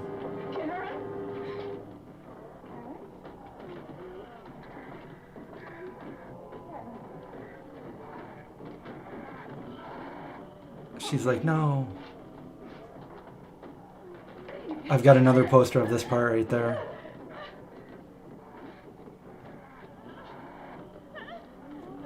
Get up. Don't just lay there. Why are you laying there?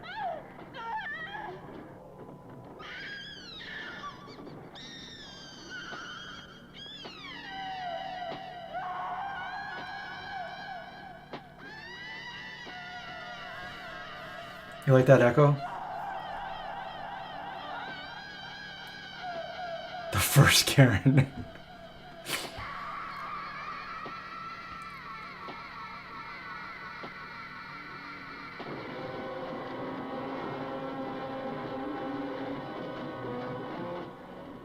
Where I live, Wegmans has all the cheesecakes, and there's... I'm not sure. There's a couple other ones that probably have it, but I mainly shop at Wegmans. There he is. There's Johnny. Remember the gloves? She's like, no, it's me. But he doesn't know you anymore. No.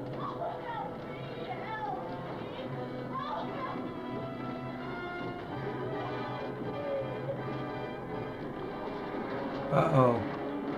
See, she made it through almost the whole movie. Goodbye, Barbara. There's the... He's on the main cover.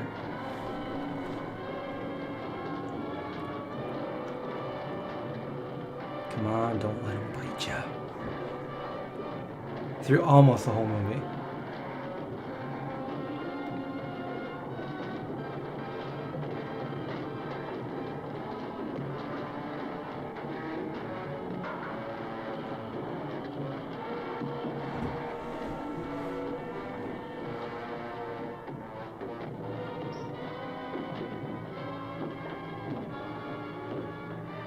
See, zombies don't attack other zombies. Imagine if they did.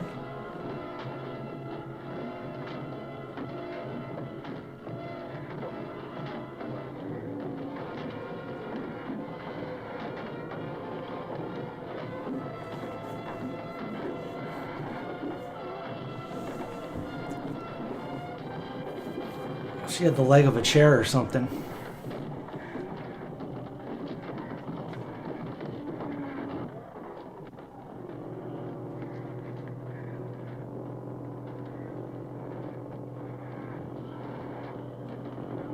Yeah, if you were here at the beginning of the stream, yeah, I was talking about that too, Helen. I was at the Evansville Cemetery a couple times, and I just actually posted some of those pictures on my Instagram. We actually did a live stream from the cemetery that day.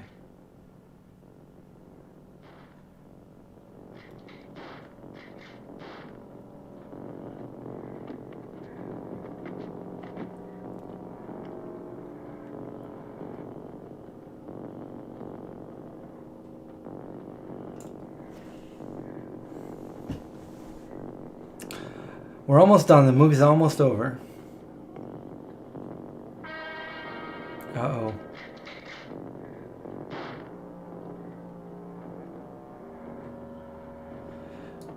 No, I didn't go to the museum just because of the time that I was there. There was like, it was a huge event going on and I didn't end up going.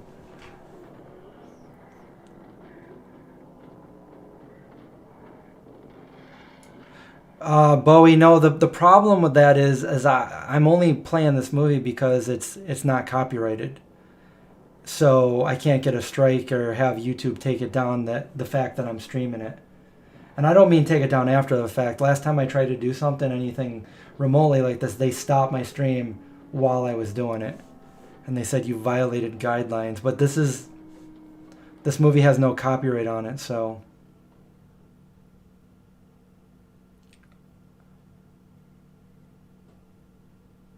Alright, we're almost done with the movie. Remember, there's a twist ending.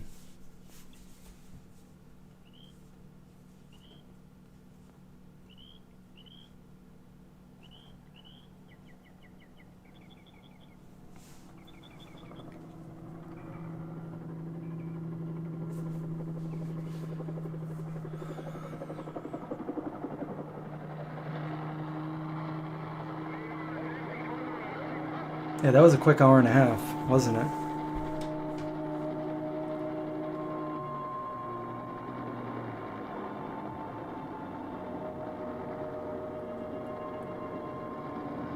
I wonder if I could stream a movie like this and just have no sound on. I think the sound's where they get you.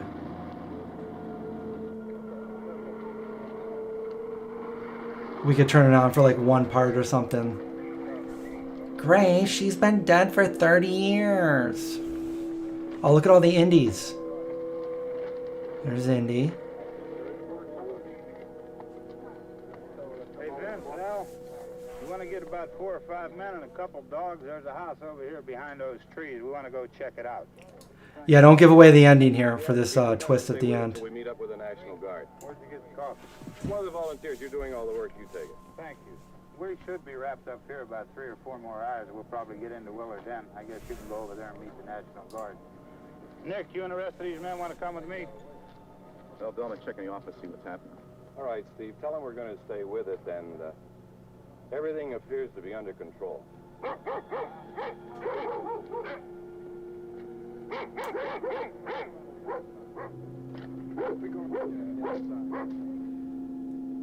Yeah, on a very low budget too.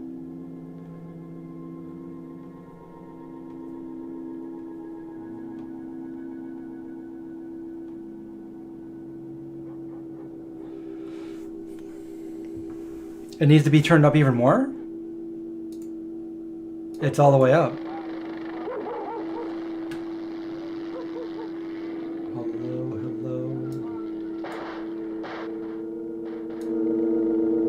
How's that? Is that too loud?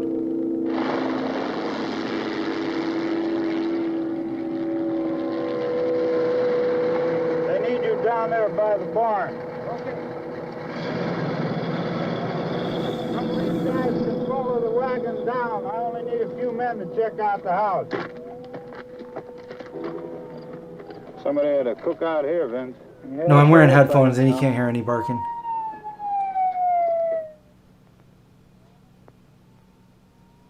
It's good, okay. Can you still hear me or is it too loud for me?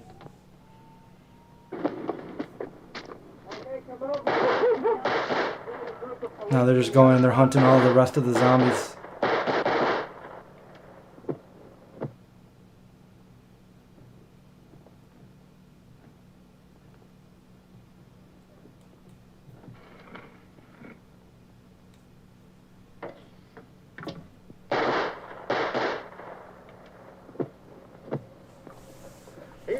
Get up here. Nick, Tony, Steve, you want to get out in that field and build me a bonfire?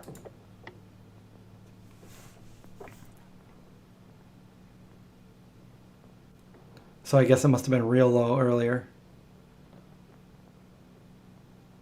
You, drag drag that out of here and throw it on the fire. He's like, oh, people are here to help me. Thank All right, God. go ahead down and give him a hand.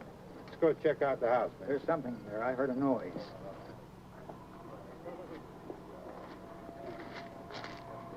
All right, Vince, hit him in the head, right between the eyes. Good shot. Okay, he's dead. Let's go get him. That's another one for the fire. He literally made it through the whole movie without getting killed by any zombies, only to be killed by the humans that came to save people.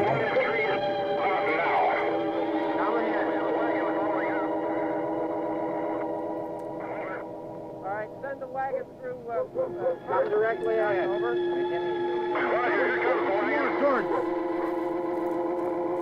So that was a twist ending. Keep those dogs back off of those things. We just got done watching Night of the Living Dead, the original classic 1968. They're coming to get you, Barbara.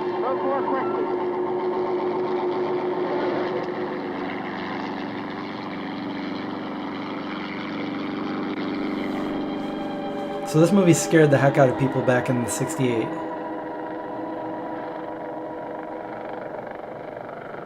Chilly Billy.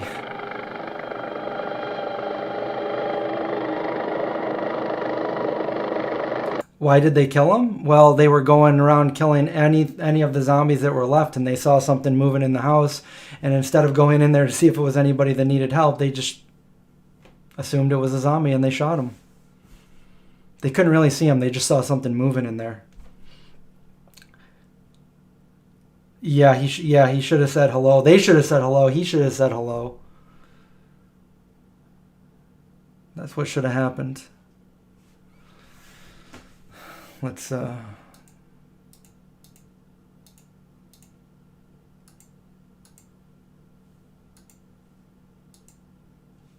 we'll just leave it like that. Okay, so I don't know. What do you guys think? We just watched Night of the Living Dead. If you haven't seen it before, what did you think? Fun movie? Fun movie for Halloween? So that's the zombie movie that pretty much sparked all the rest of them.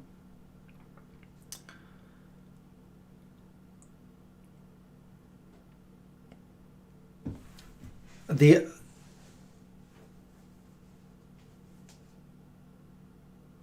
Yeah, the ending was the twist. It was the ending ruined your night.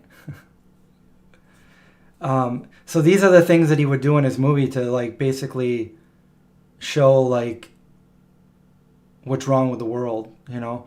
The next one that he does is Dawn of the Dead, which is all in a mall, and the theme of that is consumerism.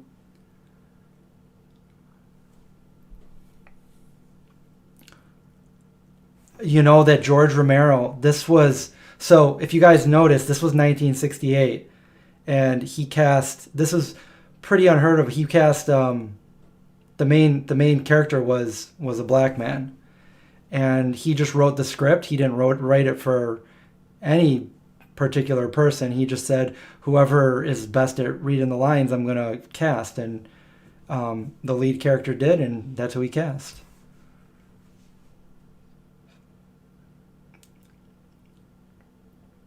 Yeah, Dawn of the Dead was quite long. I think it was 2 hours or a little bit more.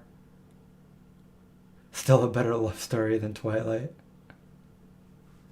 So yeah, George Romero was definitely ahead of his time. I wish he was still alive because he was my absolute favorite director, and you know, I don't really care to meet too many people, but I really wanted to meet George Romero. I wanted to, just ask him a few questions. And, part of why I, like George Romero so much is like some of that behind the scenes footage that I saw of Dawn of the Dead. It just seems like such a fun, if I could go back in time, I would have been there on the set.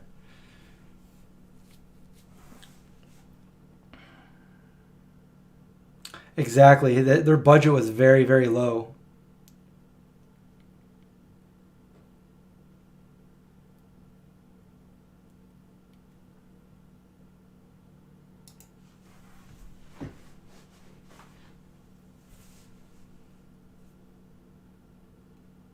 Yeah, he passed, I think, in July 2017.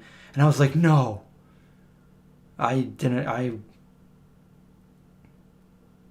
I always said to myself, I'm like, yeah, I better meet him before, because he was not as low as, not as low budget as ours, right, Craig? Yeah, ours was pretty much free.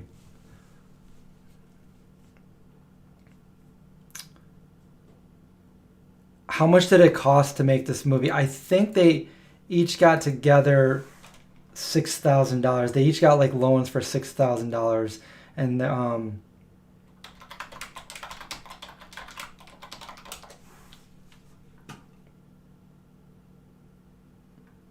see, I don't think this is right. It says when I pull it up, 114,000 was their budget, but that's not what I heard when I heard the behind the scenes of it. But so I don't know. And it was all done by him. This is not a Hollywood movie. This was all independent.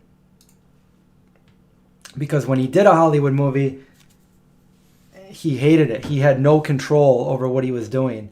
Everything had to be precise. He couldn't, and he would, like, the behind the scenes footage of why I liked him so much, because I've been in movies myself as an extra, so I've seen like directors and stuff.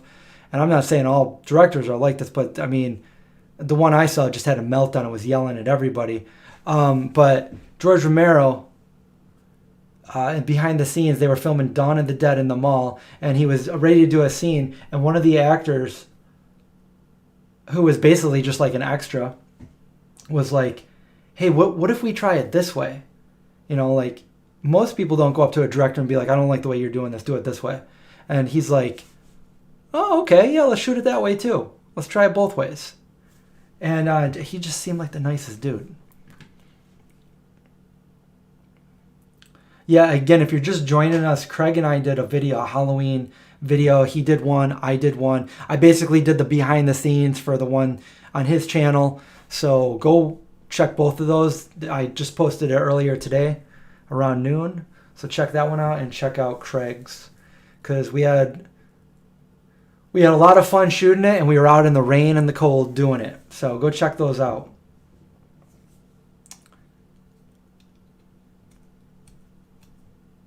Each of the Dawn of the Dead films.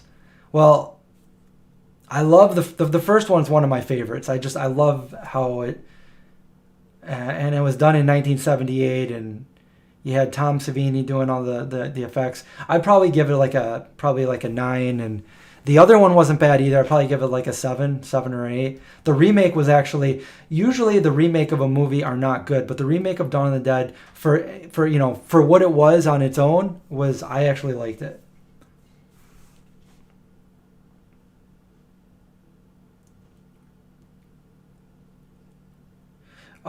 So I'm going to tell my other scary story that I have.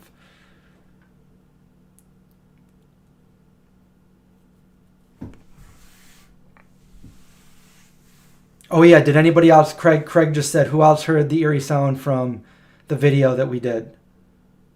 That was pretty creepy. And that's why I labeled it. We hear, what did I label it?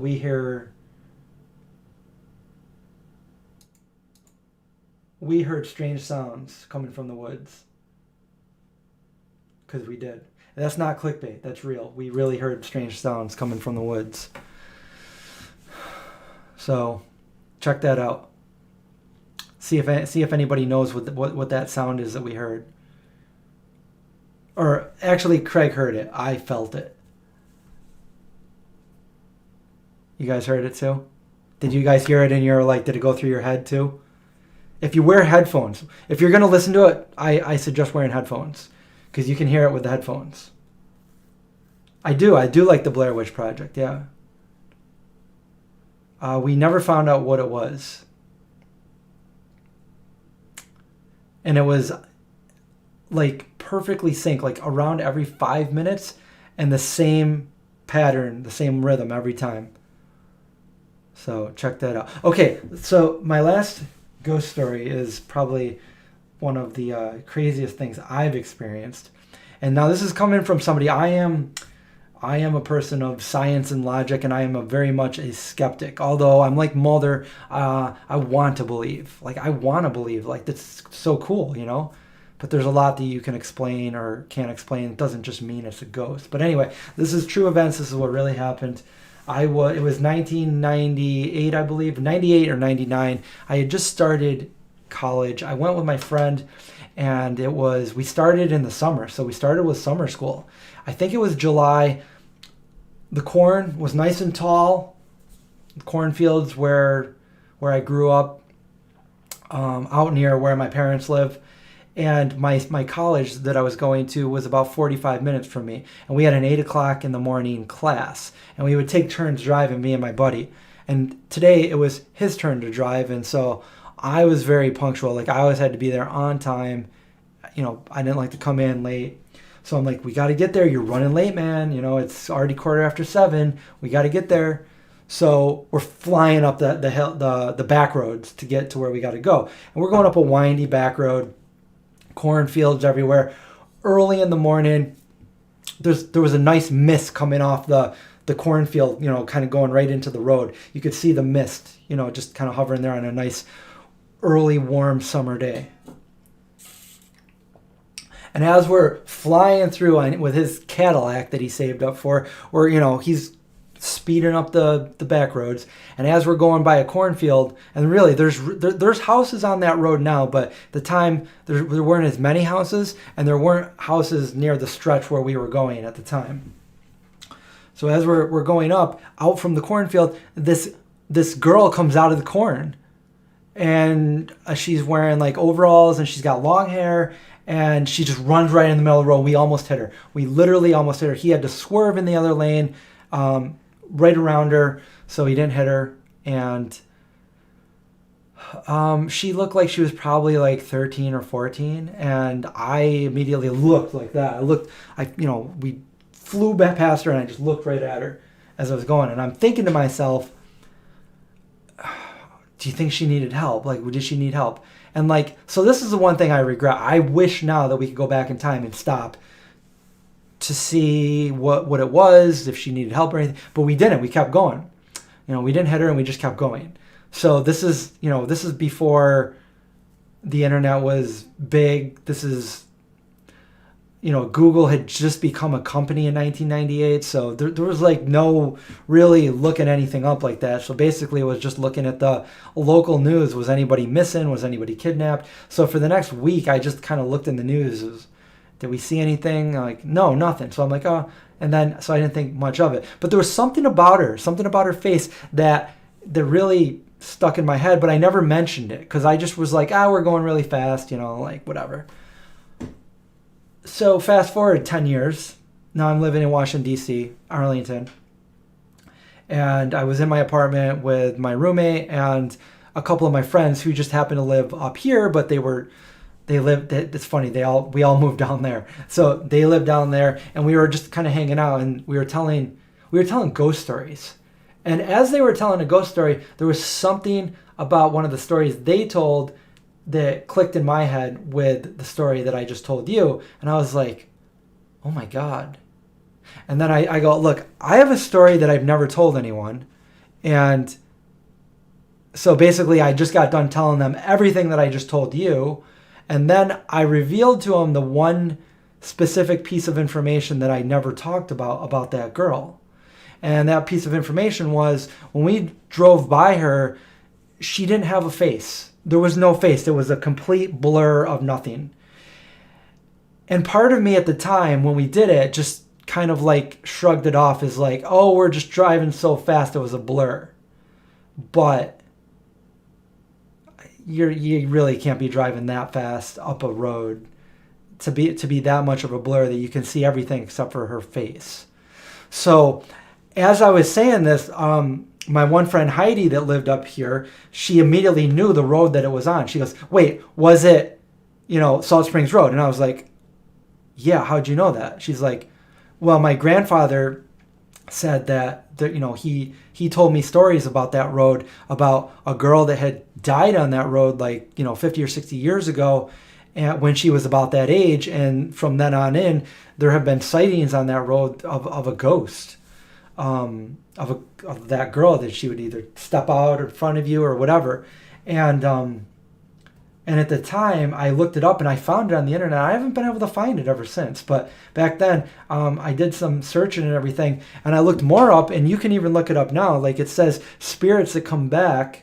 Not that I believe this, but this is what it says. Spirits that come back to this world or can't leave this world sometimes can't remember every detail about them. So you might see in a wooded area or even a cornfield, like I saw, like a spirit or something without any feet. So it looks like it's hovering, or without a mouth or without eyes. In my case, she had no face whatsoever. And there's a few different ways that I can go to my parents' house from where I live now.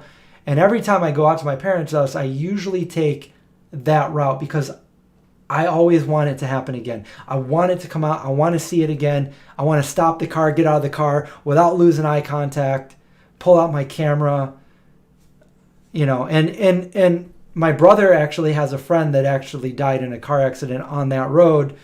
I don't know how many years ago. And I almost got in a bad accident on that road with John's ex-girlfriend probably 20 years ago. So, there are things that happen on that road. I do know that. But this isn't just like a funny prank. This is real. I really saw this. This is a real thing, a real incident that happened. This is what I saw. True story. And I also know that I probably wouldn't believe somebody telling me the story unless I saw it myself. But this is real. I saw this. I know not everybody's going to believe me, but I'm not lying. I really saw this. So that's my story. That's probably the craziest thing I've ever saw that I could even say was a ghost or a spirit or whatever. Although I have other beliefs in that, but still, that's it. That's my ghost story. Yeah, I always go that way, and I usually say, "Come out, show yourself." Yeah. I'm the kind of person that, like, if I hear something like noises in my house or something, I'm not like, "Oh my God, did you hear that? Oh my God." Like, I'm more like, "All right, come out, show yourself. I want to see you." Like, I challenge it. I'm that person. My dog, Indy, like, if there's somebody at the house, if there's anybody in the front yard, anything like that, he turns into like guard dog. I mean, he's got the loudest bark. He sounds mean. He just goes crazy. But as soon as like you hear a door creak, he's like, and he's like trying to get up on my lap. He's like, I'm like, dude, really? Somebody can be walking by the house and you go crazy, but as soon as like a door opens, you're just all scaredy cat. That's my dog. I have gone back and investigated. In fact, I did a video there, I think last year. I kind of drove by it, but I want to do a video. It's too late now because Halloween's tomorrow. I did one at 13 Curves this year, which is a very similar story. And I probably wouldn't have believed the other story, but I experienced it. I saw it. It's true. So I don't know if this is a common thing that happens, but very weird. And if it wasn't a ghost, it was a very elaborate hoax 22 years ago. But I've gone there and I've stopped the car and taken some videos a few years ago. I don't know where those videos are, and I would like to do that again and do a video on it, but I feel that we are past the Halloween mark to make videos like that right now.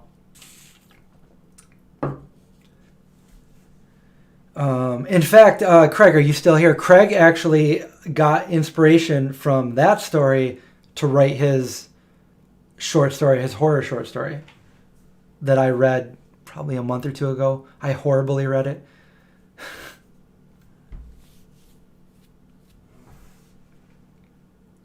Go now, it's still early. Yeah. Oh, I didn't get much sleep. I don't think I can go now.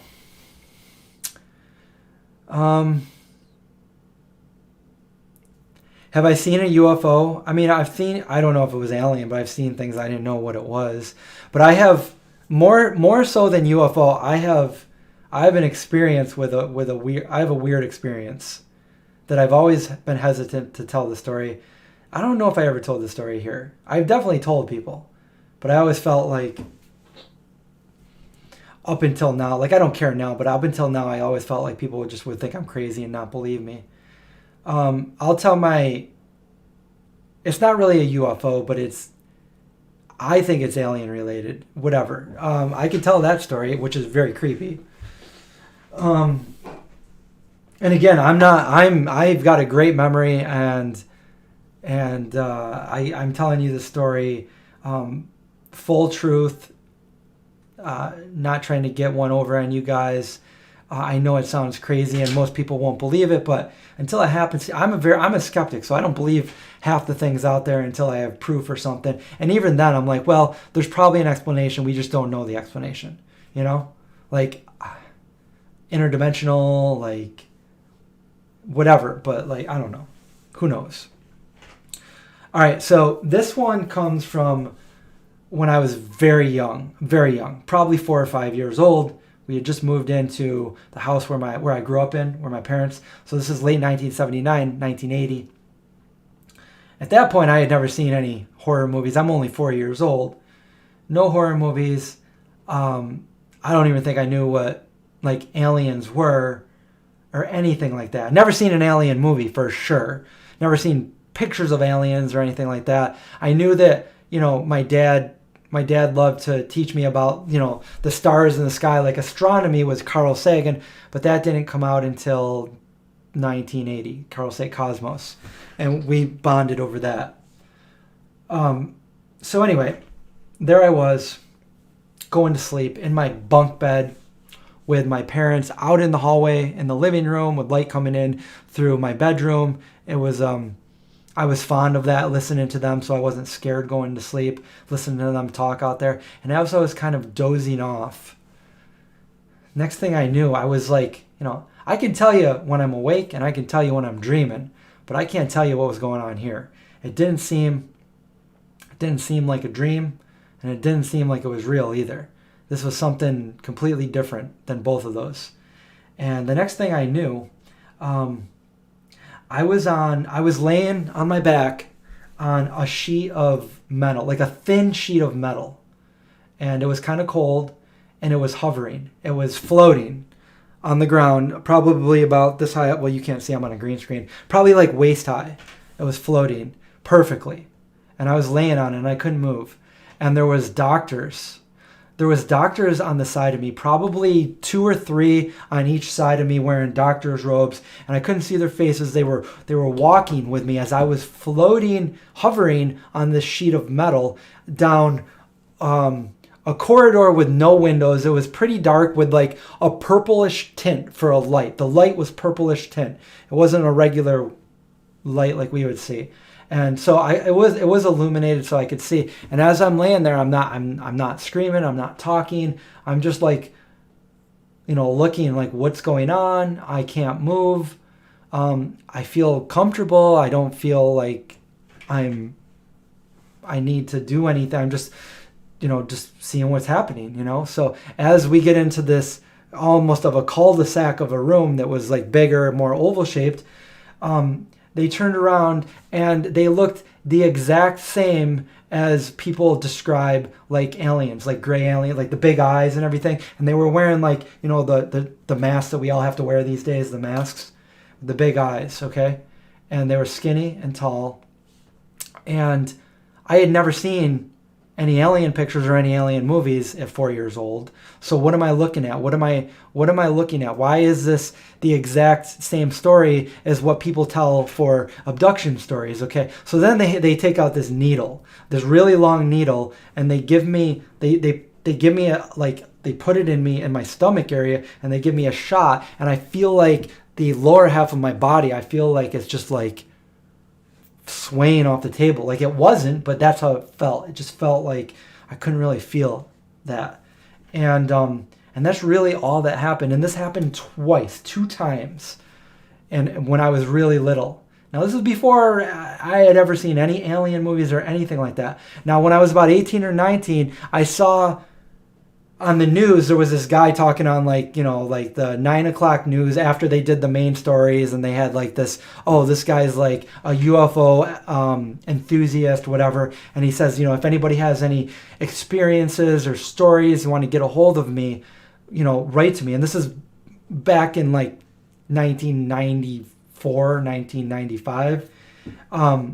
Internet's pretty new. And I'm like, I'll email the guy. I took down his email thing, and I'm like, I actually have a story, and I don't feel like anybody would listen to my story, but maybe this guy will. So I just wrote him the whole story that I just told you guys. He never got back to me. So I never really told that story again until recently.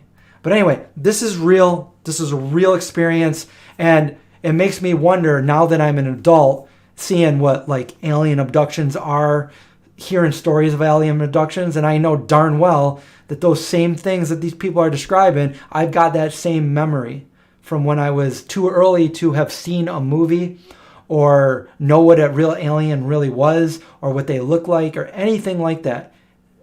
All of that happened. Didn't feel like a dream. It didn't quite feel real. It felt like something in between. But it wasn't something that I woke up, oh, that was a dream. It was something that seemed too real to be a dream. And I can't explain it. Yeah. And of course, that's why I never told anybody. Because somebody's going to be like, oh, you're crazy. You're just telling, no. I've got a very good memory. I can bring back, pretty much any point in time that I've experienced and I visually experienced and stuff like that. I can pull those memories. I've got a very good, I'd say photographic. Mine is visual, my memories.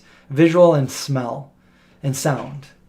If I hear an old song, it brings me right back. If I smell an old smell. And, this is pretty common for a lot of people, but I can bring back pretty accurately like memories that I had all the way from when I was just an infant.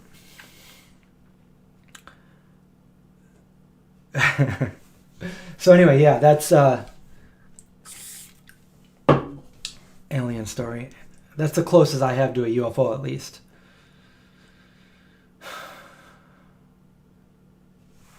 Because I never really saw anything that would be like unexplained, definite, like that's an alien aircraft kind of thing. I haven't seen that. But I have a friend, my dad has a story like that, which I told. It's probably the most compelling UFO story because it's corroborated by the U.S. military, the Air Force, and they released it with Project Blue Book. So it's official, and my dad was there during 1968 at Maelstrom Air Force Base, 1967 actually, 67? March of 67.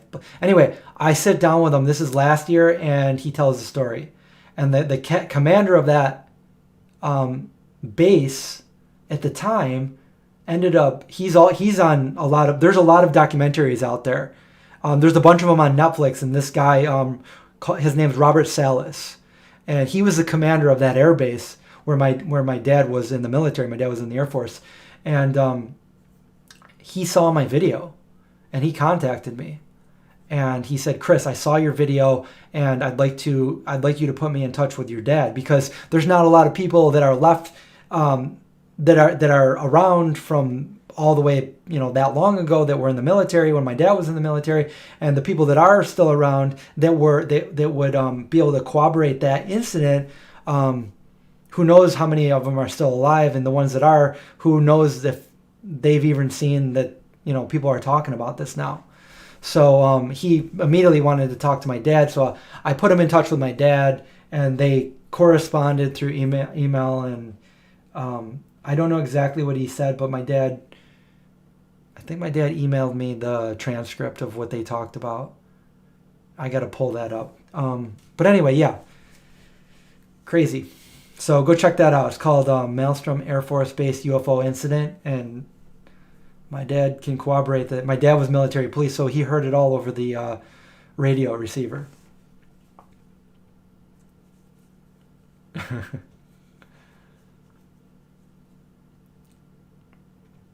Project Blue Book, yeah.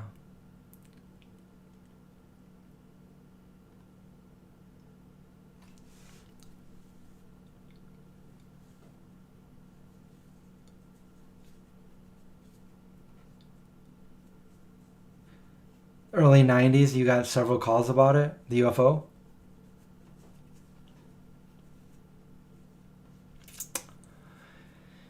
Oh, yeah. So, I guess I could keep going on and on. How long have we been on? How long have we been on? I don't know if my new studio thing tells me. It should tell me, right? I don't know. Who knows? Anyway, we were gonna do the guessing game. I don't really have anything prepared, but we could come up with a couple. Okay, so we'll do a couple. I'm not gonna do too many because I gotta get going here. Couple movies. We'll do the guessing game, horror related for Halloween, and basically, if you don't know, we usually do this on the other channel. But basically, you guys are just going to ask me questions to get to the answer. You ask me, basically, am I thinking of a movie? Am I thinking of an actor or an actual person, a character? Is the person alive? Are they dead? Just ask me those kind of questions to get to the answer instead of just blurting out different answers right from the beginning, because it's never fun when we do that. So we want to ask questions to get to the movie or the character or the actor. And I want to do all horror related, so I don't know. You guys get it. You ask me questions and then I answer. So, yeah, I'm not going to do movie quotes right now, only because I'm not prepared. I didn't write anything down, so I'm just going to kind of pick them out of my head right now. So, right now, I'm just going to start with an easy one. I'm thinking of a movie. Yeah, and if you have to get going, everybody have a great Halloween tomorrow. Be careful and be safe. And watch out for zombies. Okay, here we go. Not 90s.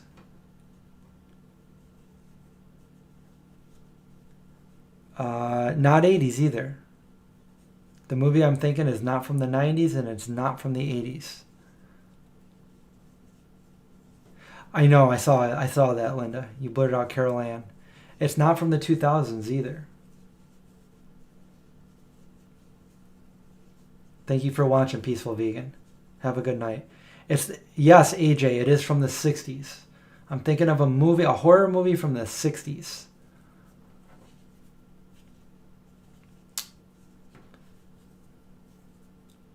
So far, that's all we got. Horror movie from the 60s. Not Vincent Price. Is it Night of the Living Dead? Of course, it's Night of the Living Dead right here. We just watched it.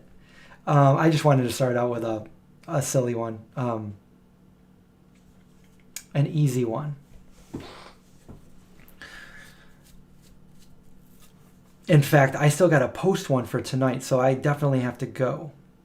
So we'll do two more. All right, I'm thinking of one right now. In fact, I think I need to take that down because I need to use Google for a second.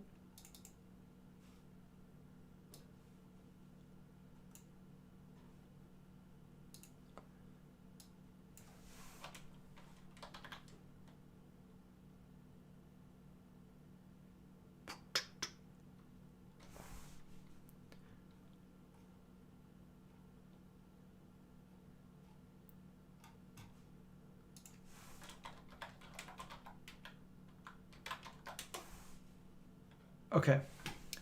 It's not from the 80s, it's not from the 70s, and it's not later than 2010. And it is a movie that I'm thinking of.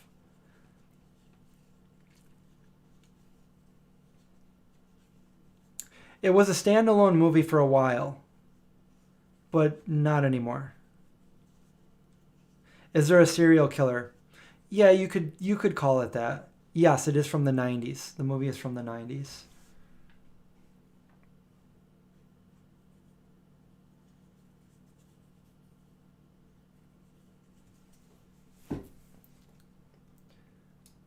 Let me just... Is there a clown? Yes, there is a clown. I just need to...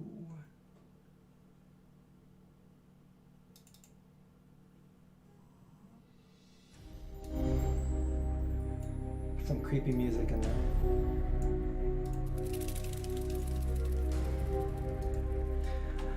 You're right. It is it. You guys got it. With the clown. It is it. The original, Stephen King. Oh, these are too easy.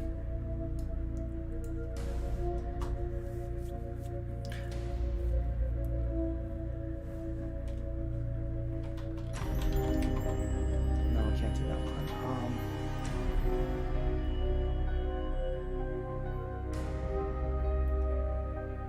I need to post one for tonight on my Instagram, and I'm not sure what I'm going to post.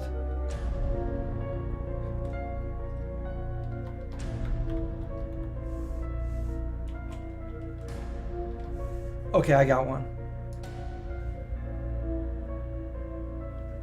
Go ahead.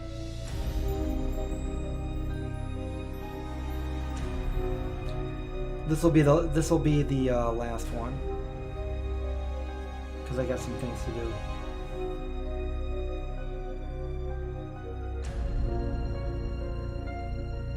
Wait, why is it saying that my bitrate... Is everybody's stream looking okay? Because it's saying my bitrate is lower than the recommended.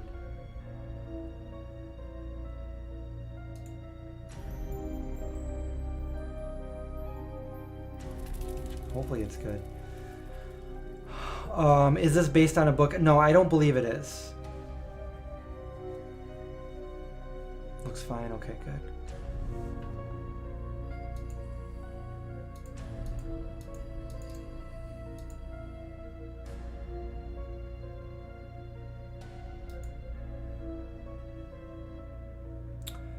No, it's not based on a true story. It's not from the 90s. It's not from the 50s or the 80s. It's not Stephen King.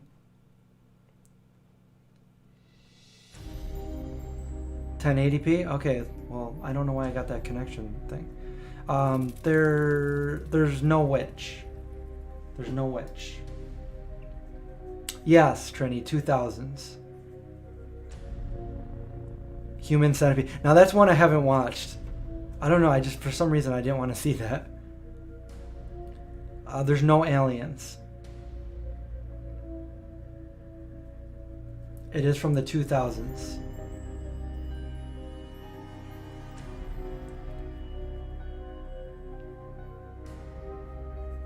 It's not, there's no vampires in it.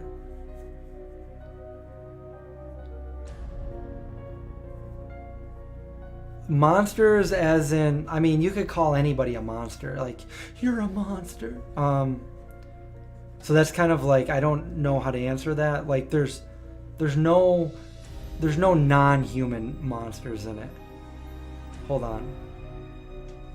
Yeah, yeah. This one might be a tiny, I don't think it's hard, but it might be a tiny bit harder. Is there a family of killers? Good question, Lisa. Yes, there is. So maybe you guys will get it pretty soon now. No, it's not the Texas Chainsaw Massacre. Cannibals. I don't recall if there's cannibals in it. It has been a while since I've seen it. More than one killer? Yeah, I believe so. Although I don't know if it actually shows that. I think it infers that. Not Hills Have Eyes. I think you're kind of on the right track, though.